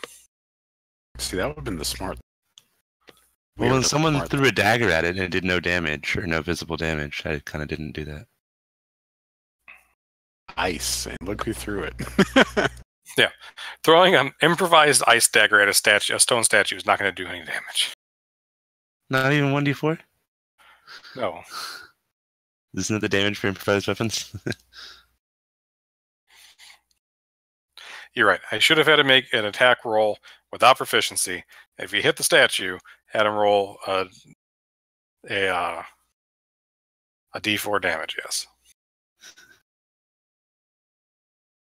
I might have actually done 0 damage. Yeah. What happened? I just got back. If he had made you made an attack roll, I would have followed that up with like several more ranged attack rolls with Sorry guys, more I'm back. proficiency. Sorry, Mandrid's armor. I know, God, I feel so bad. Like he's not here tonight, and he lost his shield and his armor. I feel so This fucking is bad. more reason for no one to ever take a break from this game, because every time somebody takes a break, their character gets turned into a statue, they have their armor deleted, like, it's always the worst shit. This is true. Who was it that got turned into a statue? You. No. The first time. The guy we carried around for fucking 10 sessions. It was going to be Matt, but Pat was controlling it, so Pat had his own. Had himself turned in. Instead of Gothic getting it, it was the monk. What was the monk's name? I forget what his character's name was. Have you guys already gone through multiple characters in this session? Because I know I came in like mid. No, we're talking about this is the Prince of the Apocalypse That campaign was, we played a year and a half ago. Oh, okay. Yeldar. Yeldar, yep. That was a nice little comedy of errors there the last like a month though. You guys dragging that statue around trying to find a way to cure him. I mean, the few months that I was gone for Storm King's Thunder, and then I ended up coming back with Whisper, you guys all died except for Verabrar. It was his fault too. Every one of them situations has Matt's involved. What's going on with that? Matt To be was fair, also... that middle situation was my character while I wasn't there. You shoved Mandrid into the statue. No, I didn't. I mean... I didn't actually like shove him. Like I was like lightly pushing him, and then I like made it very clear that I didn't actually want to make like a grapple roll against him. I did try to throw you into the statue. Yeah. Trying to throw me into the statue. Yes. Somebody. Yeah, I tried to throw somebody into the statue. Don't try to throw my lover boy into a statue.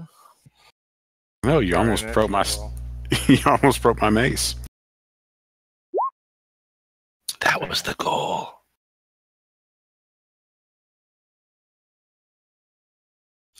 Kaleen.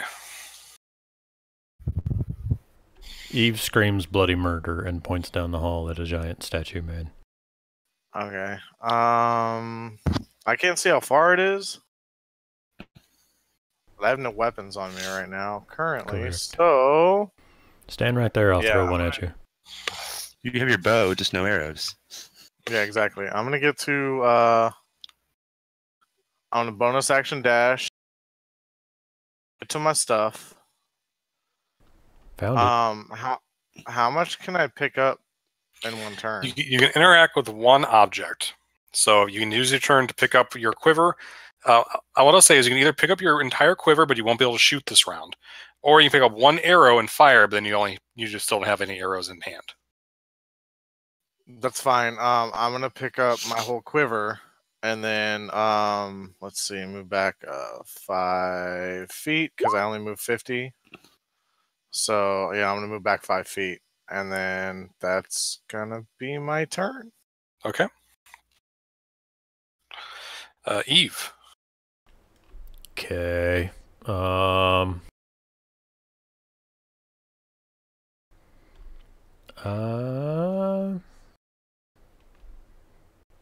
gonna twin spell Scorching Ray on this thing, I guess. Okay.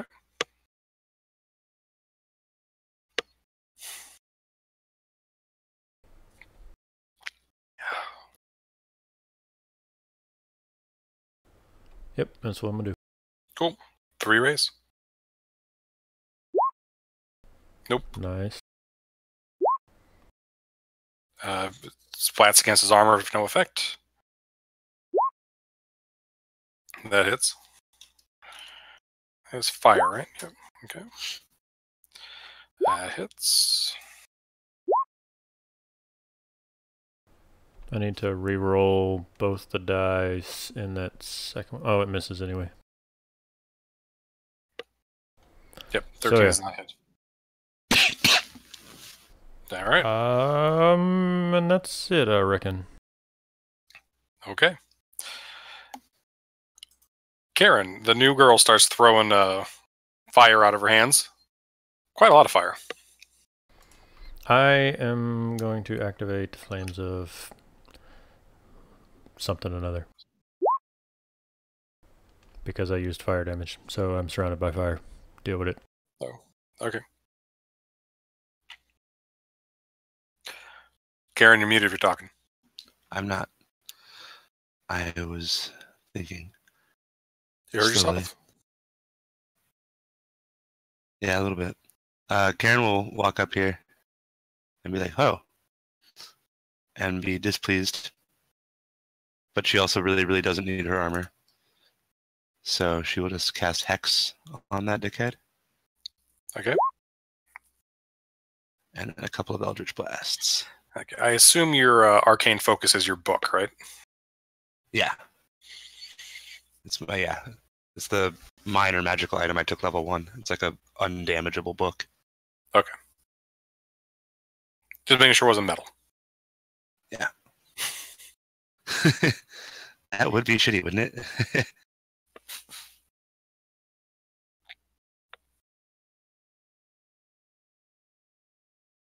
All right. That's one hit. You only get 2? Yes, you do. Okay. Yeah. So 12, 14, 23. Although Eldritch Blast doesn't have a material component, so I could cast that, but I couldn't have cast Hex. Gotcha. All right. Theron. All right, Theron is going to shift back into an ape. He's going to walk over here, and with a free action, he's going to grab a few pieces of Mandrid's armor and walk up about 15 feet. That's my turn. All the armor is just like rusty flakes. Yep, I'm grabbing a few pieces of the armor. Okay. Mandrid. Was Mandrid wearing clothes under his armor? I hope so. wasn't going to make that life choice for him. Tune in next what about time. his pile of gears and crap that was attached to the armor? He could possibly be naked. Although I don't feel you like... raise I a don't valid feel like point. it's possible. All of his trophies are on the ground over there now. Oh, It's true. Mandrid chucks a javelin. Okay. I feel like, what's the range on a javelin? Does anyone know off the top of their head? 30? I want to say 30. 30, 90, I think. Well, I think it's 1530, isn't it? Because it's the same as a dagger, right? No, it's better than a dagger. Okay. So it's 30, yeah. Probably Okay. 36. Well, then 39. Mandrid's going to step forward and ready an action to chuck a javelin once it gets close enough that he wouldn't have any kind of disadvantage. Okay. Well, that'll come right now because he's going to walk forward. So go ahead and make your throw. Whip. Ooh, nice. All right, that'll hit.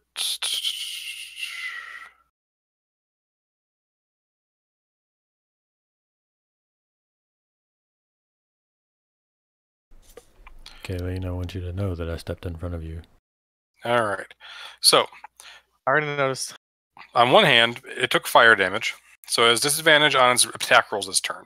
On the other hand, it's under 40 hit points now, which means it's bloodied. It also means that it is berserk, so it has advantage on the attack rolls. So it's going to basically cancel itself out. Oh, jeez. Do you like to making fuck me, sir? And that's one crit, and the other hit. So, Would you like to Eve, what happens is you step forward with your flaming guard around you, and then this thing just charges forward and punches you in the face twice really hard. The left hand hits you for 13. The right hand hits you for 28. It takes 1d4 fire damage. Okay. Actually, it takes 2d4 because it hits Yep. me with 2 separate attacks. It's twice. Yep, so 2d4. Ow. All right. So it takes 6 more damage, and you take 26, 36, 41 damage. That was the original damage. You're not giving me more damage for hitting it with fire, right? Right, no, that's the total. That's the Okay. total damage. Just making sure. 41. 41. Let me go get the calculator. It's bad. Kayleen. I'm gonna thwip him in the face. That's all I can do. But he's right next to EU. So yes, you do somehow get sneak attack. Not advantage, but sneak attack. Oh no. Does that hit? Does not hit. Fuck! Alright, so I don't hit, and then I'm gonna move back 5, 10, 15, 20. I'm just gonna move back there. Just all of your arrows go flying out of your quiver and hit against the statue. Fuck! Alright, God damn it! Stupid as fuck. Fuck! I totally forgot about that. Damn it! Oh, do I have to dodge or something? Give me a dexterity saving throw. If that happens, I haven't used my bonus action yet. Can I bonus action dash over to the fucking... No. Damn it. Catch them all. But fortunately for you... Monkey full of arrows.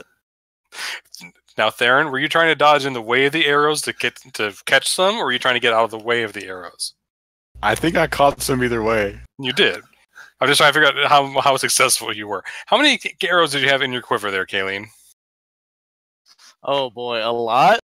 Let's see. It's bad. It's 48. I had 47, sorry, because I just used 47. What the fuck? Sorry, I had a lot of arrows, you guys. I collected them around the town, around the city that we were in. Well, this is going splendidly so far. Love it. All right, so Ape, Theron, you're going to get hit by 18 of those arrows. We'll round it. We'll say, because they're flying in all directions, we'll say 9 of them. So then we'll call them improvised weapons. Take 24 damage. What? Oh no. Now, on the plus side, 9 of the arrows are embedded in Theron's body, so you can retrieve those at your leisure. And thus not dead. Yeah, the rest of them are turned to dust. Okay, wait. Now, this one temporary HP? Yes, that will carry over. God Well, I damn mean, it. okay. All right. I'm sorry there, and I totally forgot about the fucking magnet shit. Hey, to be fair, Theron's the one that asked about the dexterity save on the arrows. This encounter is going better than I possibly imagined it. Like, I was hoping it'd be fun, but this is bad. This is great. All right. I can't Karen. believe I forgot that. And I specifically Karen's asked you if you laughing picked her up... fucking ass off. By the way. I specifically asked you if you're taking just one arrow or your entire quiver, and you said the entire quiver. It's going great, guys. By the way, I have 10 hit points. So That's Karen... okay, because I built 2 characters. Oh, this is great. Karen, you blasted with an Eldritch Blast, and it starts oozing out of the armor. Theron, you've got 9 arrows in you. Yes, I do. I'm going to walk over here in front of Kayleen. And I'm going to throw the remains of Mandred's armor at this thing. How did you get 6 damage? What the fuck are you rolling for the damage? It's not D6. I'll give It's a 1d6 plus 3. It's a rock. I just changed the name. Okay, I see what you did there. Okay, that's fine. If that's your ape attack, that is perfectly acceptable, but 13 doesn't hit anyway, so it doesn't matter. Okay. Okay. I was going to say, I set that up. If I have shipped out of this ape form. That's pretty clever, actually. I like it. Well done. So yeah, you chuck some of those rocks at the thing, but it does no good. Mandred. He gave you advantage for missed. What a waste. Chuck a javelin at it. Okay. Um, Mandred does have healing abilities. it's true, but would he use them in combat? Because he didn't last time. Probably not. That's true. I will let you play that how you like. I'm gonna chuck a javelin at it. Okay. I clicked the button, it's not doing anything. There it goes. Hey, So did Eve get a turn after she got attacked? Eve Did I went, skip you? Eve went before Mandred last time? Question mark? Yeah, so this actually, it looks like we skipped you after Kayleen because of the confusion. Oh, yeah. Yeah, Eve was supposed to go in between Kayleen and I. Oh. Yep, so we'll do that in a moment because the thing is still up, although it's looking quite wobbly. So Eve, it's your turn, then the Tomb Guardian gets a turn. I'm going to twin. Yeah, twin sounds good.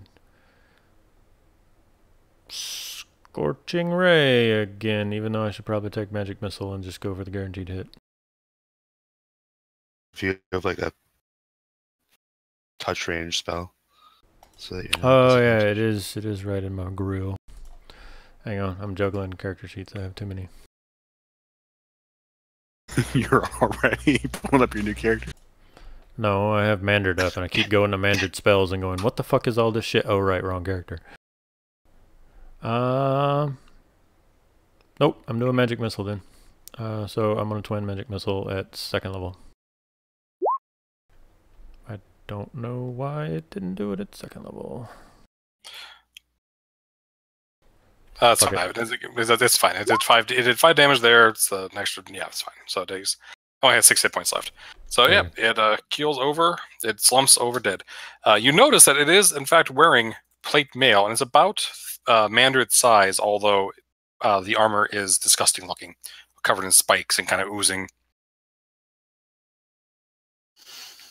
Yay, Okay. Mandred! I'm gonna heal myself and stuff, but I will eventually get around to helping Mandred strip that armor off that thing and prestidigitation it to be not covered in ooze and blood so that Mandred can start donning armor. Okay. So yes, I'm only allowing him to fit in this because he's not here to be the one that ruined his own armor. But he now fit in as, but he does look like an evil, like Black Knight sort of person now. This Sweet. is probably what he would like. Somebody go get all the shit. That was and, Karen vaporizing the statue, by the way. Okay. Nice. Either the mage hand or some method, somebody in there can get all of Mandred's trophies for him and slap him on this new Death Paladin armor. Except for the ones that were like bits of sword and daggers. Those ones are kind of gone. I think I threw them at the thing. Well, I don't know. I know he's got like monkey Yeah, fingers like, and crocodile teeth. You can get like and all the stuff. ears and stuff back, but like I think he also had like bits of sword and like daggers from people. Those are kind of gone now. Yeah, I don't see anything immediately that would be metal. Actually, Oh, he has his trophies listed on his sheet. That's Yeah. awesome. Ghoulfang, gorilla bone, crocodile teeth. I don't remember what the goblin mask was made out of, but I feel like wood. Head of a poisonous Wood. snake. Yeah, but you said plate mail? Plate wheel. Nice.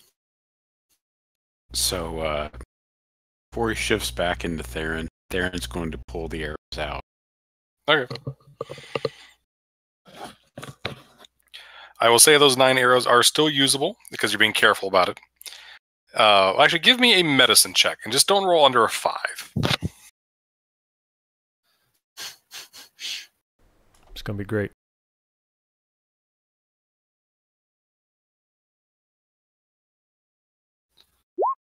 Okay, yes. You have so Kayleen, you have 9 arrows. Oh boy. Wait, is the statue destroyed right now? Oh, very destroyed.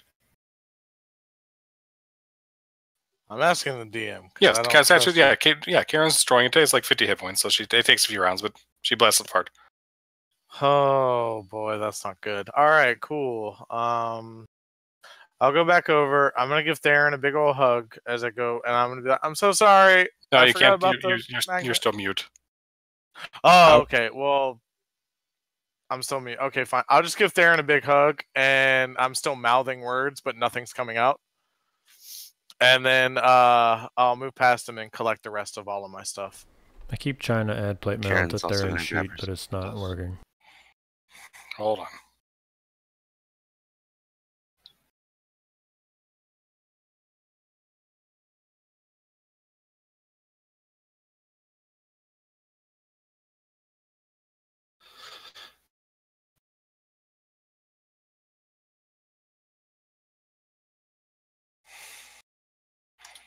While you're Also- figuring this out, I'll be right back. 2 seconds.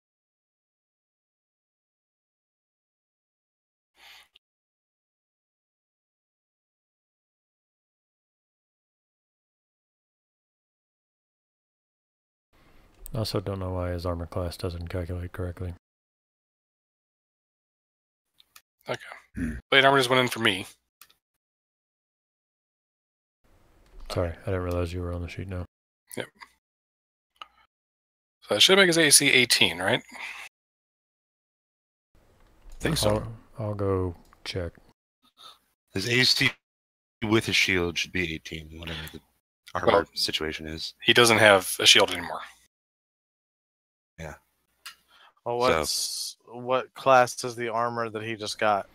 18. Yeah, plate 18. The AC is 18 without the shield. Yeah, so it'd be 18. Yeah. Oh, poor man. I feel so bad.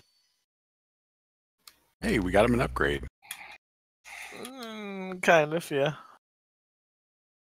I mean, his armor got upgraded. He just doesn't have a shield anymore. Oh, he turned armor class tracking off in his sheet. I turned it back on because I'm a dickhead.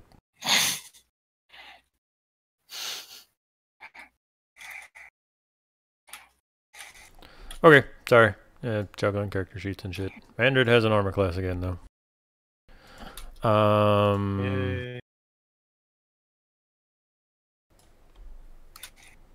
So, I'm gonna use what- some lay on hands on Eve.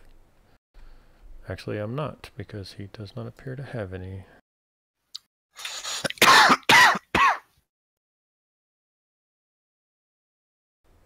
Nope, guess I gotta heal myself. Thanks for nothing, Andred. So Because you're all a bunch of Karen's fucking are like- munchkins and you all fucking took a level of cleric at the beginning to give yourself some fucking healing spells on the forge cleric. Anyways, what are you saying there, man?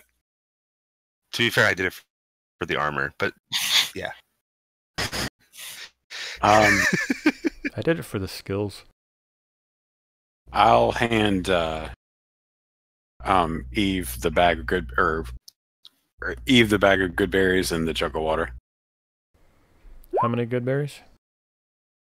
All the good berries. I have 62. Okay, then I'm gonna eat like 29 of them.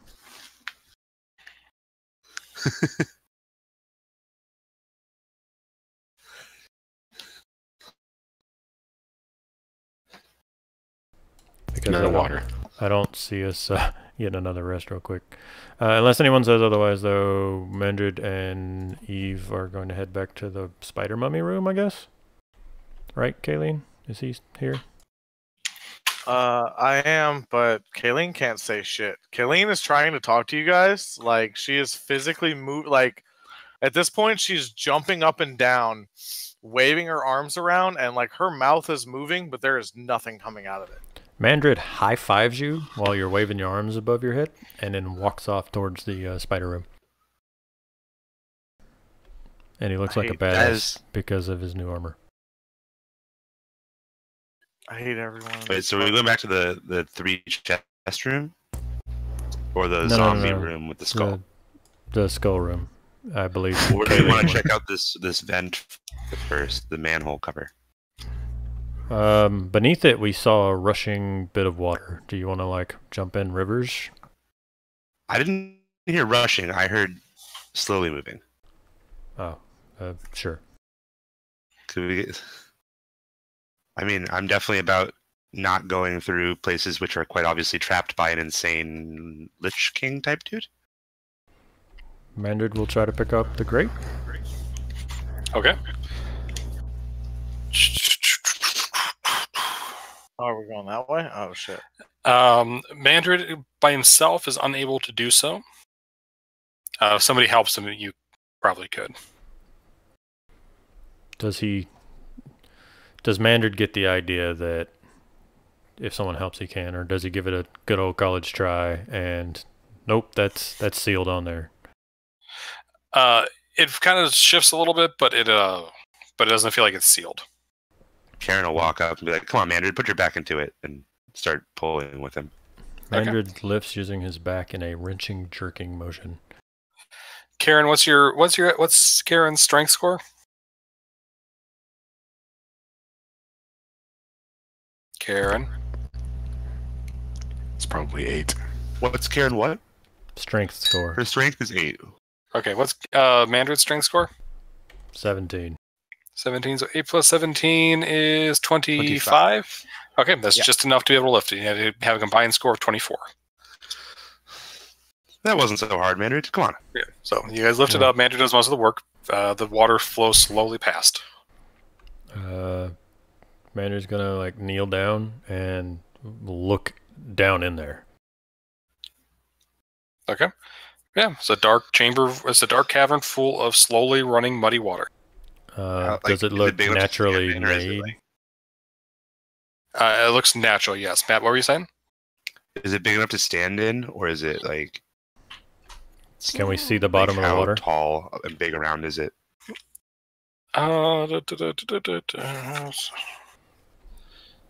Like, regardless of what happens, Mandred's gonna whistle and demand the 9'6" bull.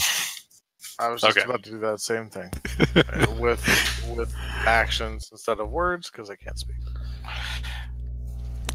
I'm trying to see what the depth of the thing is. The water here is not that deep, so you can stand in it.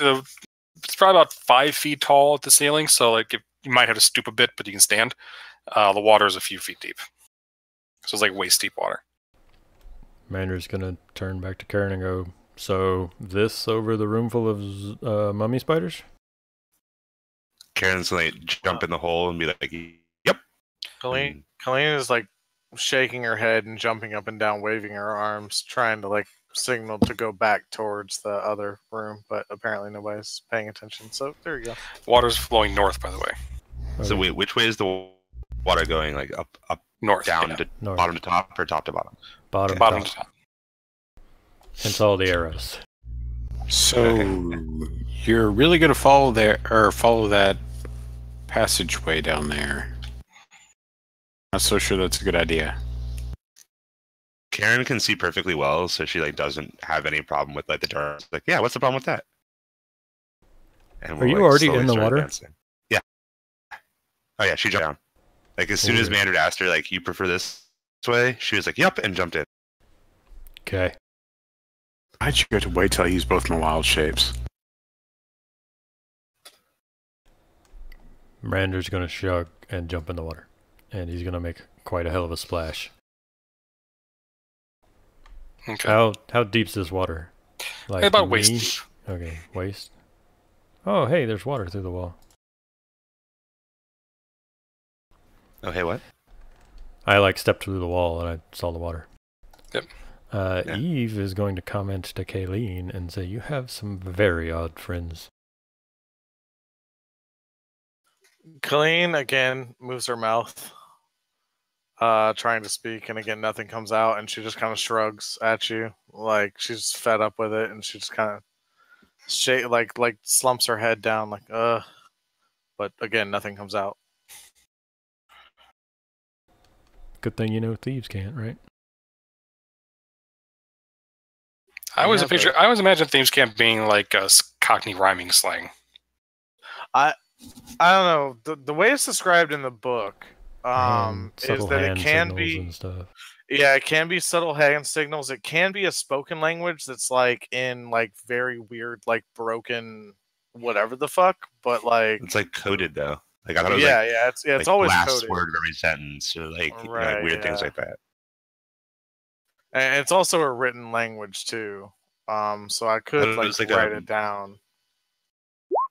I thought it was more like the hobo language, like some symbols, but not like a fully written language. Yeah, but Yeah. the only reason I haven't tried to use it is because, as far as Colleen knows, none of you guys know Thieves' Cant, so she wouldn't try That to was use it with you that guys. was the entire premise of my. Well, good thing you have that language that you can speak, and none of us can. Comment.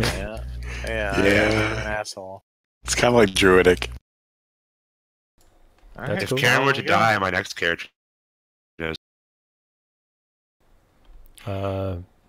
Eve speaks 1, 2, 3, 4, 5, 6 languages. I speak primordial, but I'm not really sure that helps. I got I common, only speak abyssal, 3 celestial, languages. draconic. I speak Abyssal. So do I. Of course you And would. If you speak Abyssal, we can have excellent Yeah. conversations in Abyssal. Yes, I speak only abyssal speak- and infernal. Elvish and Infernal. That's bullshit. You So- speak neither. Not right now, I don't. I speak nothing right now, apparently. It's fine. Mandrid. Karen speaks Common, Elven, Abyssal, and Goblin for some fucking reason. You gotta have a goblin. Mandrid made a perception check, but so far he has the pole in one hand and is making his way forward, using the pole to kind of make sure. And Eve will begrudgingly jump in the water and follow after, since we're doing this now. Karen Okay. will also make a perception check so- because she can see in full DM, color. if you could bring me to the side of the map that everybody else is on. Yeah, Yeah, thank you. hold on a second, Sorry. no worries. Let me bump all you guys across there. Because it continues onward. You just reached like a part in the map. Okay. I see. So you guys are continuing onward, Mandrid, with that. But those perception checks you guys hear, it sounds like a kind of like the echoes of a waterfall, maybe, in the distance, getting closer as you go north. It's gonna be great, guys.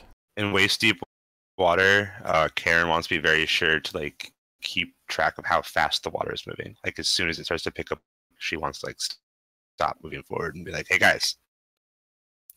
Okay, I mean it's moving, but it's not pulling at you. You don't have to. You're not worried about it like pulling you off the ledge or anything. Okay. All right. Yeah. As soon as if you- that does start to happen, though, she wants to be like very careful. Okay, everybody stop Yeah, moving for a side of second. caution. Let me move you guys real quick, just to make it go quicker. Oh Jesus! Whoa. Where the hell are we? Oh, there we go. And we're gone. I'm pinging you. No, that's fine. I just at first I was on like a weird part of the map, and then it like recorrected itself. Because I moved you. Okay. Because I put you in. I had you in because Okay. the way it was laid out, you were in the wall. It's fine. It's fine. Stairs. Okay. So staircase. Staircase, and then the waterfall's very close to the edge there, and it's picking up a little bit, but again, you don't have to make any saves or anything. Okay, Mandrid's gonna walk up to the front, top of the stairs, and he has the 9-foot whatever pole, and he pokes at the tiles here to check. I don't see any tiles. Does look like there's a door there at the end. Does or does not? Doesn't or Does. does? Okay. He's gonna pass the pole back over his shoulder and pull out his long sword. And he's gonna wield it two-handed because he has no shield anymore. Okay, so out of character, I can clearly see that like the flaming skull room. But would any of our characters be like that aware of like their spatial like positioning to like be like? How can you see the flaming skull room? Because we've been there before. Oh yeah, that's right. Okay. Give me survive. Somebody give me a survival check at advantage. Whoever's best at it. Ooh, hang on. Well, Who's Research. best? the I'm druid pretty did- good. I'm pretty good at survival. Oh, the druid. Well, The druid just did 25. We'll be So- okay. Yeah, so you're aware that you're definitely like underneath the, like you're in the walls of this level, and you think this is probably over in that direction. Yeah, there, and you're 'cause pretty confident. We haven't gone downhill. We've stayed Right. slow, lazy, same level. I'll be careful when you open the door. And so Everyone I'm gonna ready? look back at Kayleen and be like, "Isn't this what you wanted? I got you past the trap door," and like give a very smug look. And be like, a side note: turn. is this Colleen's actually what we just- want to be doing? Colleen's just standing in the background, just nodding very vigorously, just nodding along. Like, yes, yes, yes, yes. But can't say anything. Noise. Like, do we want to go in here? Like, seriously? Because like, okay. I mean, we can. It's either this or the stairs down, Eve says. You guys do see the waterfalls. You're like, well, you can see the waterfall in the distance there. It looks like there's... I'm not about that life. Colleen starts shaking her head no. Well, this is where we want to go in the first place. Just we need to be ready when we open the door. You want me to ready a fireball? Yes, please. It might help. Can you ready multiple fireballs? Is many fireballs an option? I don't know if he'd let me twin spell a fireball. No. Yeah, it has to be a... I'm actually not... I'm letting you do it, but I'm not sure if you can twin spell Firebolt, because it requires... Not Firebolt, but Scorching Ray. Because it needs to have a single target, and Scorching Ray has 3 targets, so I have to look that up. But I thought... That may have been just my misunderstanding. I knew it was a single target spell rule, but I thought since I was picking the same target, but that's why I'm not sure, and that's why I'm allowing it, and I have to read it. Yeah, I'm not sure about the twin spell rule for that either. I'll just not do that from now on. It doesn't work with Eldritch Blast for reasons. I think the ruling is... Oh my god, could you imagine if you could twin Eldritch Blast? Holy fuck. Right. And it's the same thing for Magic Missile, because again, you can target different things with it. So I think you have to have something with just one target. Okay. Also, The in case damage you guys would are be wondering, insane. according to Jeremy Crawford, the actual agonizing blast only works per one creature per target or whatever. So like, if you target the same creature, if you target, that's what Jeremy Crawford said in like a tweet or whatever. If you target a character with Eldritch Blast 4 times and you hit them 4 times, you only get agonizing blast bonus 1 time on that creature. But if you target 4 different enemies, you get agonizing blast on all of those creatures. I think he needs to go back and read his own rules. I love the that's just number what of he said. Yeah, that's Crawford, just what he said. Redacts Crawford tweets out there, especially the ones where he's like, "Fuck no, it doesn't work that way," and then a year later. Yeah, it was pretty recent too, is why I mention it. Because a friend of mine is doing this other server, and anyway, it came up, and he's like, I'd like to roll an insight check to see if Corey has friends. Okay. Are you guys going in? Are you preparing any actions? I'll prepare an action for when the door opens. To see anything that I see, I will shoot at. With one of your 10 arrows. Yeah, hey, how does it feel like having a fucking stone tabaxi, you piece of shit? Okay, like, I'll let you shut your mouth. I got a new character that's actually useful and doesn't have 10 arrows. Alright, anybody else running it? Is anybody else doing anything? I'll prepare a Eldritch Blast. Okay. I'll prepare a Produce Flame. Okay. Okay, well, if everyone else is using cantrips, I'm just going to prepare a firebolt on the spiders I'm assuming is in this room.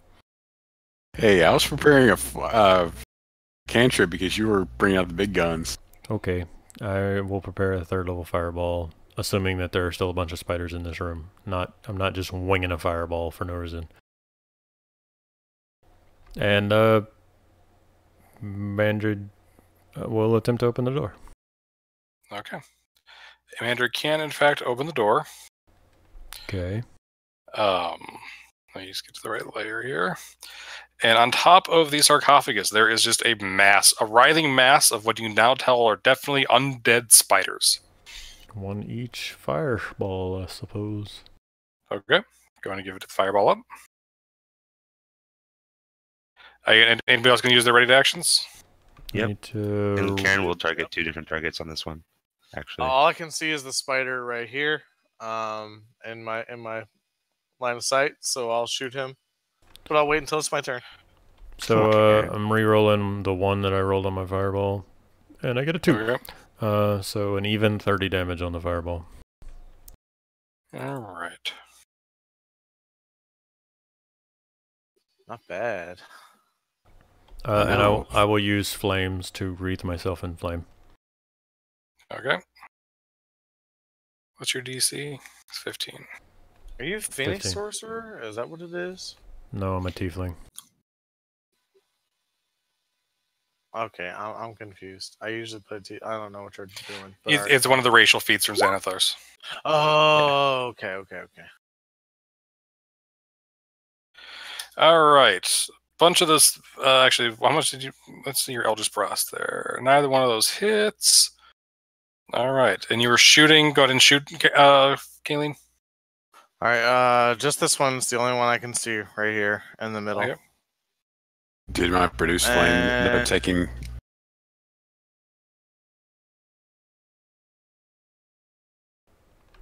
Did the internet die? Sure. Oh, there comes the internet. All right. If I have surprise, that also means that if it hits, it's an auto crit. I'm an assassin rogue. It's 4 hit points left. Doesn't matter. Okay. Okay. Very good. So yes, it's an auto crit, so it does another. So you do 13. It does a shit ton of damage. Shit ton of damage. So that disappears, and all that's left, buried underneath it, would looked like it was some of the spiders were like writhing through its jaws. Is the flame skull, which floats up into the air, cackling madly at you. And we can all roll initiative. Oh, Can you just fuck off, Flame Skull Man? Flame Skull this Child. Shit, I can't say anything. I'm not allowed to say anything. All right, fine, whatever. Doesn't matter. Oh, really? Fucking nat 1 on the. I'm so proud of you. Yeah, fuck you, Seal. You say that a Karen. lot. Yeah, I do because you're an asshole. An asshole who can talk in character. You piece of shit. See, this is exactly why I say fuck you, Seal all the time. Unsure whether to cast. No, I'm not going to. I'm just going to cast Eldritch Blast. Okay.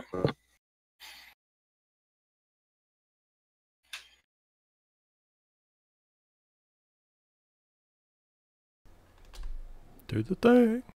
Well, that's 2 hits for 20.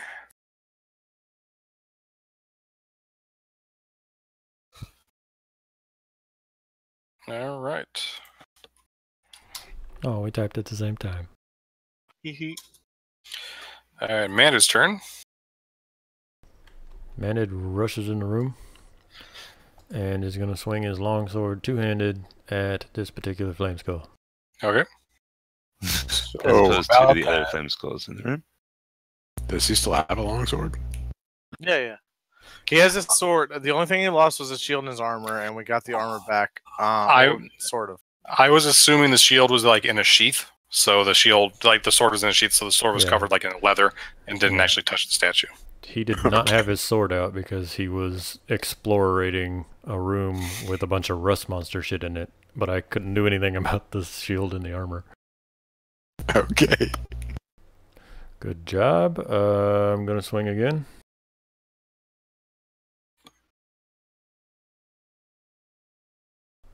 There you go. That's a hit. And I'm going to use a first level smite, which I don't think he has a button for. Is undead? I haven't paladined in like 40 weeks, so what is it? It would be his 3 level 2 smite button actually does level 1 smite. Right, it's 3d8.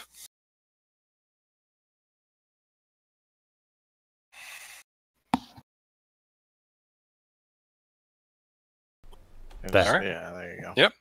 All right. Because that's radiant damage, that is enough to actually kill the flame skull. Oh, nice. I believe, right? Doesn't it actually die with radiant? What did you say about the smite button, Matt? I think his smite button actually does a level 1 smite, even though it says level 2 smite. I don't know. It seems to work that way. A level 2 smite would be effectively for undead would be the same thing because it's 2d8 plus 1d8 for undead. So a second level smite button would be the same as a first level smite with undead. Yeah, he has like 7 fucking things that say smite. Gotcha. Yeah. He has Searing Oh. Smite, Wrathful Smite, Thunderous Smite. I lied. The skull clatters to the ground. Mandrid kicks the skull. That was easy. I think we're still in initiative order. Yeah, but not technically. It's all out. Yeah, flame skulls are the ultimate glass cannons. They hit hard, but if you can get to them, they. Oh shit. Out of character. Go on ahead, Seal. Really. No, I was gonna say, Mandrid just turns around, shrugs at the group, and go, "Killed it." Are we sure it's dead? Do we know anything about flaming skulls? Give me a religion check or arcana, I guess. Religion or arcana. Out of character. Did anybody pick up Mandrid's tokens that he's gotten from? Yeah, I specifically said that. Yeah, we did. All right, Theron, you'll know that thing is going to regenerate after like 8 hours if you don't sprinkle some holy water on it. Oh boy. Okay, I'll relay that to everybody else. Or if you cast remove curse. Sorry. I do not actually see any holy water on Home Skillet. How does one create holy water? Killeen's gonna come up to Theron and point to his jug and point to him and then point to the skull. I like the way you think. I'm gonna take some of the jug of water of deafness and pour it in the skull's mouth and see what happens. Roll me a d4. It's gonna be one of those stupid like Tomb of Horrors things where Right. Now it grows an entire fucking body and attacks us. Yeah. No, something does happen, but you don't know what it is yet. Great.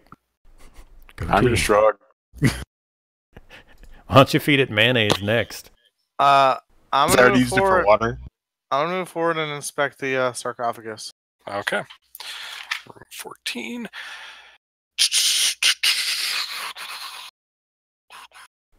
I thought I had put a note on this room. I don't see a note on this Well, room. I moved it because it was out of there because it was in the way.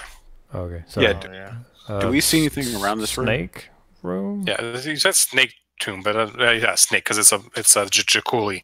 So the sarcophagus is covered in the stone snake. Oh, right, the jacuzzis. Tyler, what were you saying? I was going to ask what was around this room, but you answered the question. Yep. The thing that the skull was on, Mm-hmm. it's been forever. Was it a glass case? What was? Yeah. Okay. Crystal box. It was in a box, but it broke out of the box to attack us? Yeah, the crystal basically like exploded. Oh, okay. So nothing worth even looking at. I mean, you could look. Mandrid wouldn't. Okay, so what's in the box? Or the sarcophagus? You pushed open the sarcophagus.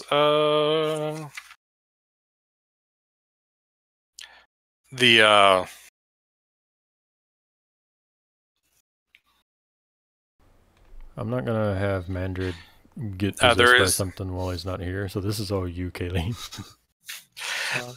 So if you push it open, there's a faded cloth, like a cloth sack. I'm gonna But snag it nobody? up.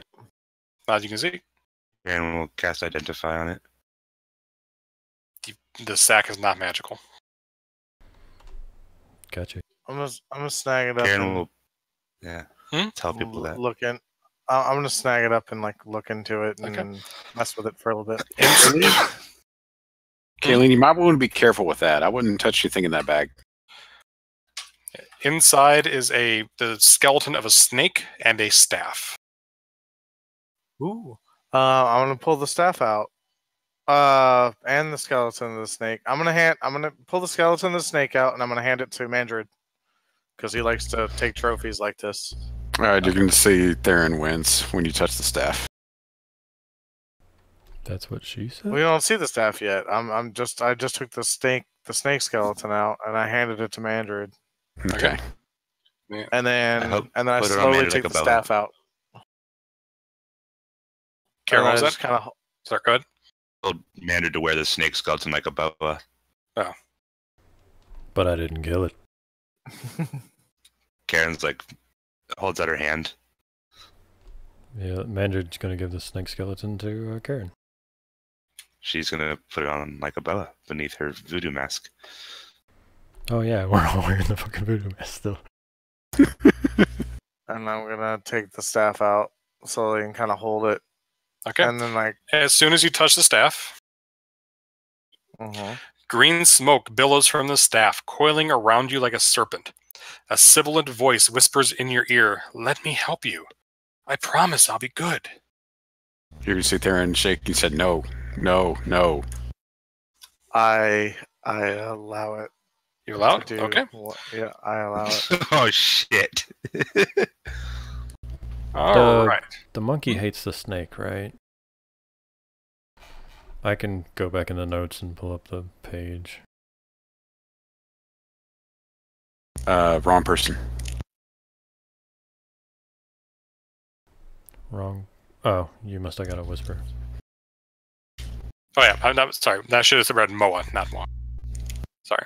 I think you whispered the wrong person. I Is did. what he said. I didn't whisper the wrong person. I typed the wrong name in the message. So hold on a second.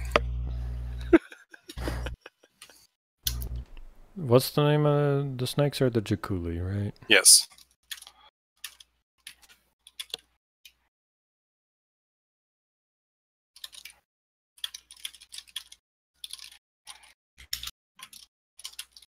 Karen's starting to feel awfully excluded from this whole situation. You have something in your hand. Yeah, she's fingering the ring. She's like, The monkey was the Wongo? The monkey is Wongo, yes. Okay. I know it. That's what I'm doing wrong. That's why I can't find it. Eve doesn't know this information because I wasn't there for that, but I'm keeping note. The monkey and the snake hate each other. In fact, the monkey vowed to catch the snake and eat it. And Theron is the monkey and Kayleen is the snake.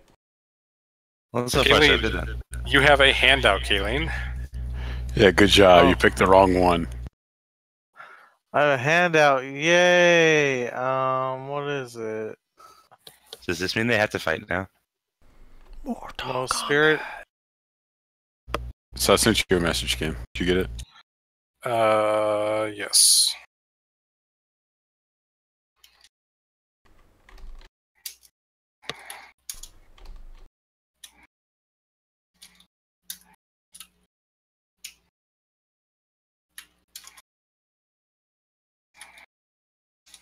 Holy shit, that's actually super amazing. With what just happened to me, you guys, this is actually fucking super amazing. All right. All the What was the spells name have of the a verbal bears? component. Zorbo? Zorbo, I'm gonna try and grab the snake skull that Karen has on her and try and crush it. If I can get it away from her. Back the fuck up. Like, yeah, what the shit? Decorative feather boa. So, Kayleen, I'm sorry, Karen, give me a. It's around your neck, so this would more be like a grapple check. So, Theron, it would be an athletics check on your side. Karen is athletics or acrobatics on your side. Karen will give you an advantage because it's around your. It's a massive thing around your neck. Okay. So Theron goes. I made it. No, you didn't. You didn't catch her. So Kayleen, that you are now attuned to that item. That is a staff of the python. Oh, that's a good one It's too. the Moa thing that you gave me, right? Well, yes, but also the item. Oh, it's also just a staff. Okay, cool. Yeah, the staff is a staff of the python. Okay, I'll look that up as well. Am I able to speak now or no? Nope, not yet. Okay. The Almirage is I'm the gonna is step the up rabbit to with the Karen unicorn again. horn. Copy. I'm gonna step up to Kayleen and be like, "Hey, nod if you're still doing all right. She nods. Thoughts on Theron?" She gives a thumbs up. Also, Actually, you're. Let me whisper something to you. okay. Wait. Can you attune to that? The staff of the Python?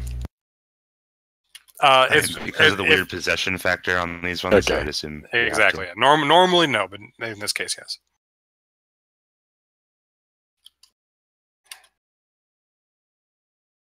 Yeah, the Almirage is a jackalope. Copy. Just waiting for this thing from Ken. Yep. There you go. One, that's fucking awesome. Okay. Okay. I don't know what I can say to that. I can't say anything. So. You definitely can't say anything. Colleen, you ask Colleen if she's okay, and she kind of gives the like she kind of like holds her hand out and like shakes it side to side, like I'm all right. And then whenever you ask her about Theron, she looks at Theron, looks back at you, and then gives you like the heart symbol, and then looks back at Theron and gives him like this big like blowing kiss. All right, so that's normal. Theron's gonna like kind of not looking disgust, but not sure how to act there. I'm going to turn to Eve, and I'm starting to think these magic items might be important towards furthering our quest. Do you think it's worth the risk to equip this? And I'm like, have the ring on my palm. Look, we've been fighting for our lives for these things. I think we need all the help we can get. Except for that staff over there, the staff that Kayleen got. You can just throw that one down the river. Colleen goes up, and she kind of like grabs Mandred's arm and hugs it real tight. But then also she, if she can, she kind of tries to like wave over to Karen and see if she can get her attention. Karen will like look back briefly, but like is really trying to only consider Eve's advice on this one because she doesn't trust either of the currently using magic item individuals. I'm still Colleen putting it all gives you a big thumbs up. I'm still putting it all together, Karen, but I feel like the items might represent each of the gods. This is a tough situation because Eve doesn't have all the knowledge that the party does. But based on the riddle, Eve's going to say, based on the riddle, it looks like the gods are rivals of each other. So I feel like depending on which gods we have artifacts from, it might create some conflicts. And she's going to point at the loving Kayleen, spiteful Theron, or sarcastic or dismissive, whatever you want to call it, Theron right now. And Colleen taps her staff on the ground and looks at you and starts nodding, like very vigorously, like nodding. At Eve? Yeah. Yeah, so Kayleen seems to have the blessing of the snake, and from the statues outside, the snake opposes the monkey. Insert actual names of species here. Wongo and whatever. Actually, Wongo's his name, not his species. Whatever. Snake opposes monkey. So you have the ring from the Zorbo, and the Zorbo was opposed by the Almirage. So as long as somebody else doesn't take on the Almirage, it should not be an issue. You can keep the peace, hopefully, between the snake and the monkey. Right, and I don't know. You'll have to ask each of them, and take it with a grain of salt, considering that they have the spirits inside of them. So far, they haven't done anything malicious so far. But then again, I also haven't seen anything that they've done to help. But that's just my 2 cents. I've let you do 2 magical items. I mean, Karen's gonna like repocket the ring for now and be like, best just to hold on to it, and we'll reevaluate when we have more information. technically, you didn't lead us to any magical items because we knew the first room was there already, and we had already been to this room, so... Semantics. Alright, Colleen's getting tired of... Also, I think that the power of what I just got is kind of like compelling me as well. I don't know if this is going to work, but I'm going to try to grab the water jug off of Theron and drink from it, like just a small sip again. Oh, I'll definitely let you have the jug. See if that does anything. Okay. Let me flip back over that page real quick. I keep talking to Eve and be like, as I see it, we currently have two choices. We can go down the staircase, or we can go down the waterfall. I have no desire to get anywhere near that waterfall, but unfortunately I have no way to scout ahead to see if there's anything that direction. Holy shit, I have a bat familiar. You do! Kayleen, roll me a d4. I totally forgot about that. But sorry? the moment you said it, one of the previews for the videos definitely has your bat familiar on it. Yeah. So Yeah, Kayleen takes a like drink, my bat familiar. and all of a sudden she turns into a svelte, pretty boy. See, Colleen gets, it is Colleen just like gets Tomb of the Horrors. worst. Colleen gets like the worst look on her face, and she looks at Darren, and she looks down to herself, and she just looks depressed, and she just sits down like super depressed. She's still mute. Do you do the like? Karen's just down gonna the look front at of the her like pants? up and down real quick and be like, "Oh, hey, Colin," as if it's like the most normal thing in the world. Do you do the Colleen. pants check? Actually, yeah. She sits down, and she thinks for a minute. She looks up to Theron, and then she looks down to herself, and then she lifts up her pants. Oh yeah, there's totally a dick there. She starts I'm gonna hand you the crying. water She jug starts again. she starts like noticeably crying, but she's not making any noise. She's just crying. I'll hand you the water jug again. Colleen Yeah. looks at it, Y'all are making notes faster than I can write them. and she thinks it can't get worse than this. She takes another sip. All right, this is the last time this is going to work. There's only 4 things that can happen. So you have one or two things that can happen. Give me a d3, All right. a d4 rather.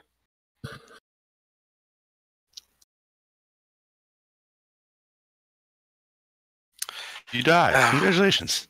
Give me a Constitution saving throw. DC is 12. Oh no. Oh shit! I didn't mean it. Oh no. It's actually a 7. Oh no. Holy shit! Oh! Oh my god, are you serious? How many hit points do you Are have you left? dead? I am unconscious. No, I you're not have- unconscious. You see her. You see him take a drink. He starts to clasp at his throat, and he turns to dust in front of your eyes. What? No fucking way. What? Are you serious? Yep. What? Holy shit! Eve says, Wait. "Well, I guess he Wait. couldn't live with himself." What the? Oh my god. You So the have made staff all of the and- best choices. Holy shit. The staff clatters to the ground, and Karen's gonna grab Yeah. it and like No. not use it the same way she's not using the ring. Then you got to give me a charisma saving throw. I was gonna. You should have waited. I can't was like gonna pick it up with a cloth or something. That's what I was gonna Oh. try to do. Sure, you can That pick it would be a up smart with the idea. cloth. Yes, you can pick it up with the cloth. Just before, even though she couldn't say it, I just want to do this. Just before she disappears, she like turns to dust like fucking if you guys have seen the last Avengers movie. Just before she turns to dust, she looks at Theron, she just goes, "I love you," and then just turns to dust and dies. I don't feel so good. No, she literally just says, "I love you," and then she turns to Well, dust. she mouths it. Yeah, there you go. All right. That's fun. There is actually a good result. You managed to roll the 3 results that are from neutral to bad. By the way, well, actually, somebody else could drink out of it. I guess. Is anybody else going to drink out of the water jug? Fuck No, no, we're not. I am. No, please don't. I am putting the flaming skull inside the water jug, and I'm gonna do everything I can to seal it up. If you roll a 4, you get 12 temporary hit points. Oh wow! So we Yeah, get we what I have did for 12 free. hit points. So 2d10 temporary hit points. Yeah. Shit. Okay. Ken, I guess we'll talk later about if I might be able to rejoin the campaign, but like we're sealed in a tomb right now. There are ways to get you in there. We'll talk about it. Okay. Can we find a sarcophagus with a a person who's been like trapped in there for like centuries? If that is the case, just to say this, I don't want the rest of this to be like spoiled for me, so I'm gonna go on ahead and take off. Okay, I mean, you can watch what's happening in the meantime because you're not going to be here. Right, but I don't want it to be spoiled for me in case I do a Tomb of Annihilation again. I don't want, you know what I mean? Like I don't want to have like out of character knowledge. Well, you'll be able to rejoin. It's just kind of a weird. It's just kind of a weird thing that I have, you guys. It's not a big deal. Like I would love to hear what you guys are doing, but he is devastated from losing his character. He needs to go weep. Not really. Like clean is whatever. I can make a better character easily. He says it now. But kill Sam but on I am Thursday. gonna go ahead. I am gonna go ahead and bow out for the night. But thank you so much, Ken. Like really, like even though I died, like I fucking love your campaigns. I really do. All right, I mean, it's easy enough to work you in here. There's plenty of ways to get you back in the game. All right, cool. We'll talk about it during this week, and I'll let you know what I come up with. Okay. Was that a bag of holding, a handy haversack, or something, just for the sake of the notes? Need to add something to the graveyard. Was that a magical bag in the tomb that he pulled his stick out of? No. That's just Okay. The bag was not magical. Okay, I didn't know if this was like a long, like bag with a staff in it, or whether it was like it's like probably a 5-foot bag with a staff wrapped up in it. Cool. Which the staff is now back inside of and on Karen's back.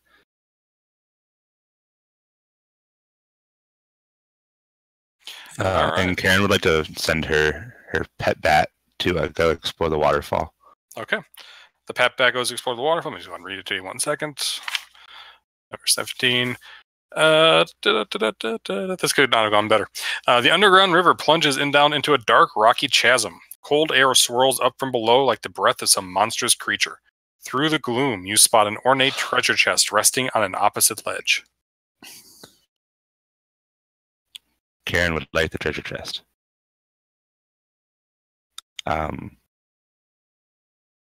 So like, if it keeps flying down, is there like, does it rejoin the tomb somewhere again, or is it just like cave? Do you send him down the pit? The bat? The bat. Yeah. Okay. It goes down 100 feet. It comes out into a pool. Let's see. Haven't actually got this far yet. 1 second. Wait. Did she use her temporary hit point, or did Killing use her temporary hit points? I said temporary hit points before she hung up, or he hung up. Excuse me. I don't know. So it comes down in a pool in a dark cavern, 100 feet below.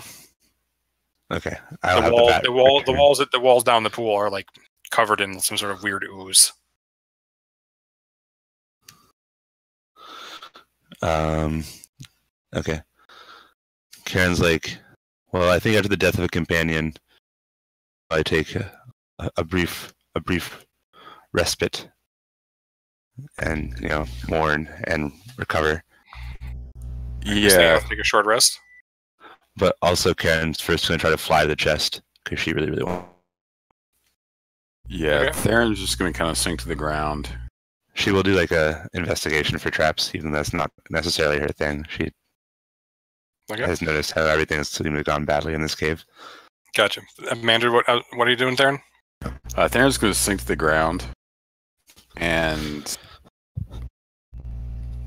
not start crying, but he's going to do everything he can to like gather up the ashes of Kayleen and put them in one of the or his extra jug here. Okay. And I'm just going to silently follow everyone else.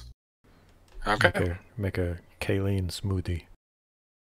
No, the only thing we had to put things in or put people in. It's true. Oh, when they're dust. Yeah.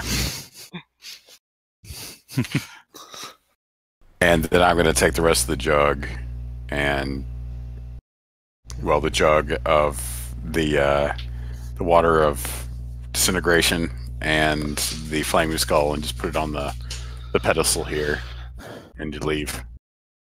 Okay. So, Karen, you said you're going to fly across?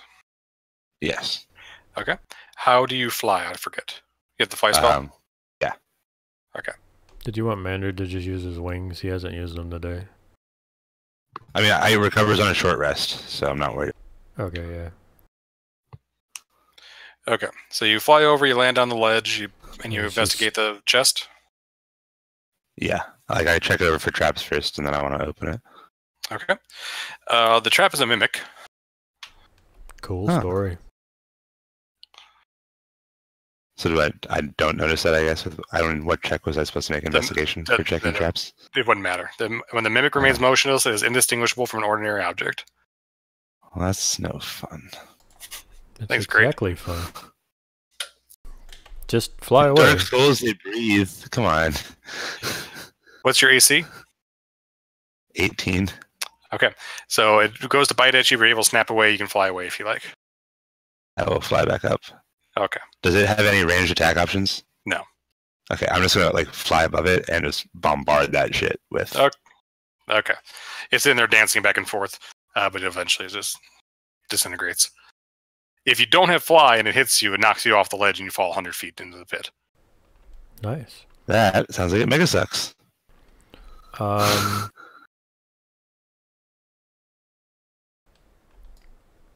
Can we assume that we take the river back and then climb out instead of going through the skull with the light snuffed out?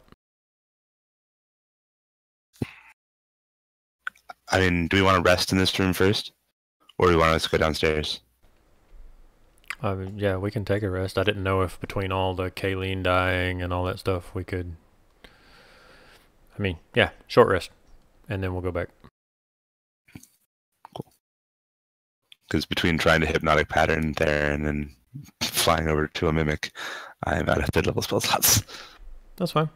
And then Ken, just let me know if that doesn't work. Sorry, I was reading something. What was that? If we went all the way back through the river and tried to climb up the hole, like the grate's not in the way or something silly, right? No, you're fine. Okay. I think we're going to reassemble this hallway and then try to go down the stairs. Yeah. I was mostly asking so that he could just move us to the new map if that's what it was. If you're going down, that's fine. Actually, I think this is a good place to stop if you're going to go down to the next level. You guys going to take a short rest before you go down, or no? Yeah, we took a rest in the snake room. Okay. Very good.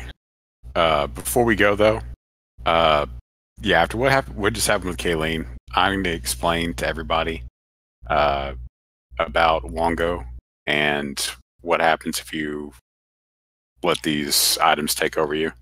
Because Wongo just screwed me over pretty big. Go on. So, as far as I know, as soon as I touched that mace, Wongo possessed me.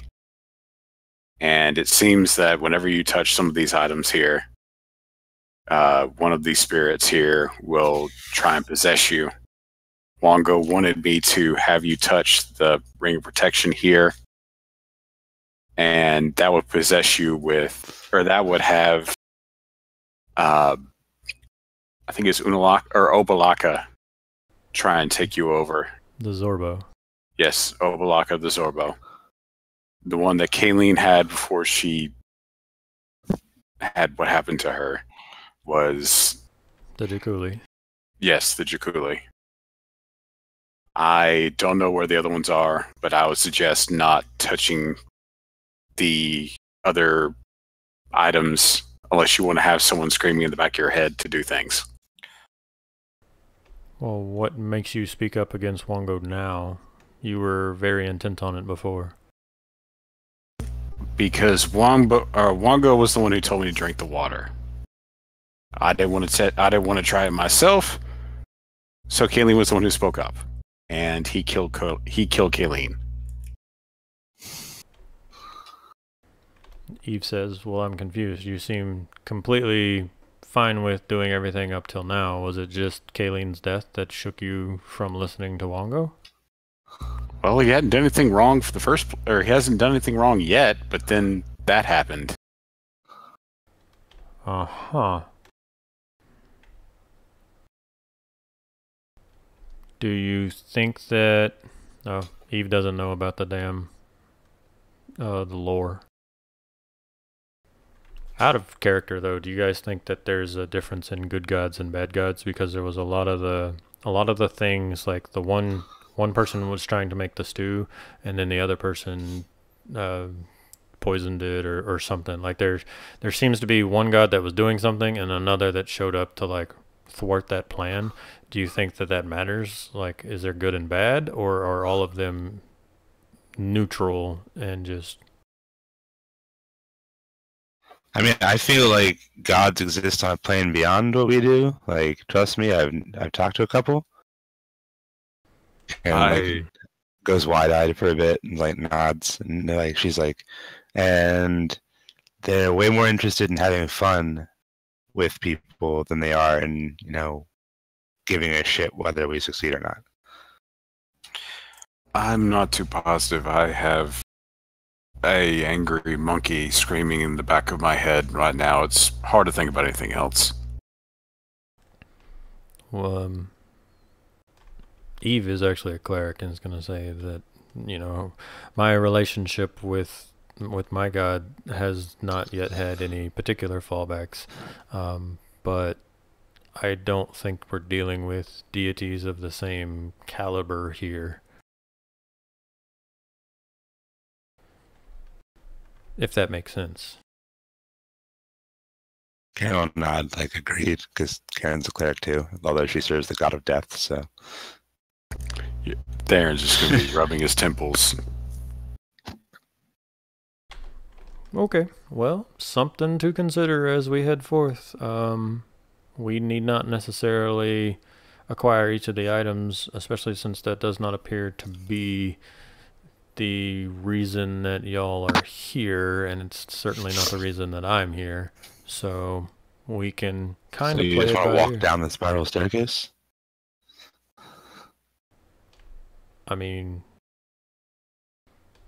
we'll burn that bridge when we get to it. But yeah, short rest and stairwell. Yep. All right. So you guys take your short rest, and we will pick it up next week in the Tomb of Annihilation with 4 players. And yeah, thank you all so much for playing. I had a lot of fun this week. I don't know about you guys. I thought it was great. I had fun until I killed Kayleen. So, question: were those effects temporary? Like, would she have gotten her voice back and turned back into a woman, or like she would have gotten her voice back after 8 hours. The woman was permanent until Greater Restoration is cast. Was she permanently a man? She was permanently a man until you cast Greater Restoration. I would have left her as a dude, made her go get a new token. I probably would have left her that just because she picked up the Jakuli staff, but yeah. The Assuming fact we leveled. Nope. I think that was a pretty big milestone. You just killed your first person. She's awfully milestone at me. I didn't kill the first person. I killed my first person a couple weeks ago. Well, he's not dead yet. He's not dead. He's just petrified. I mean, we could level up to about 10, go back and get him, he'd still be level 8. He's not dead, he's just really stoned. Yeah. No level up yet. Alright, well, I don't care what nobody says. I had fun. My character didn't lose all their armor, half their gear, or die. Two of those things happen to the same person. Yeah, he'll be fine. He's got a sweet new plate mail. It'll be great.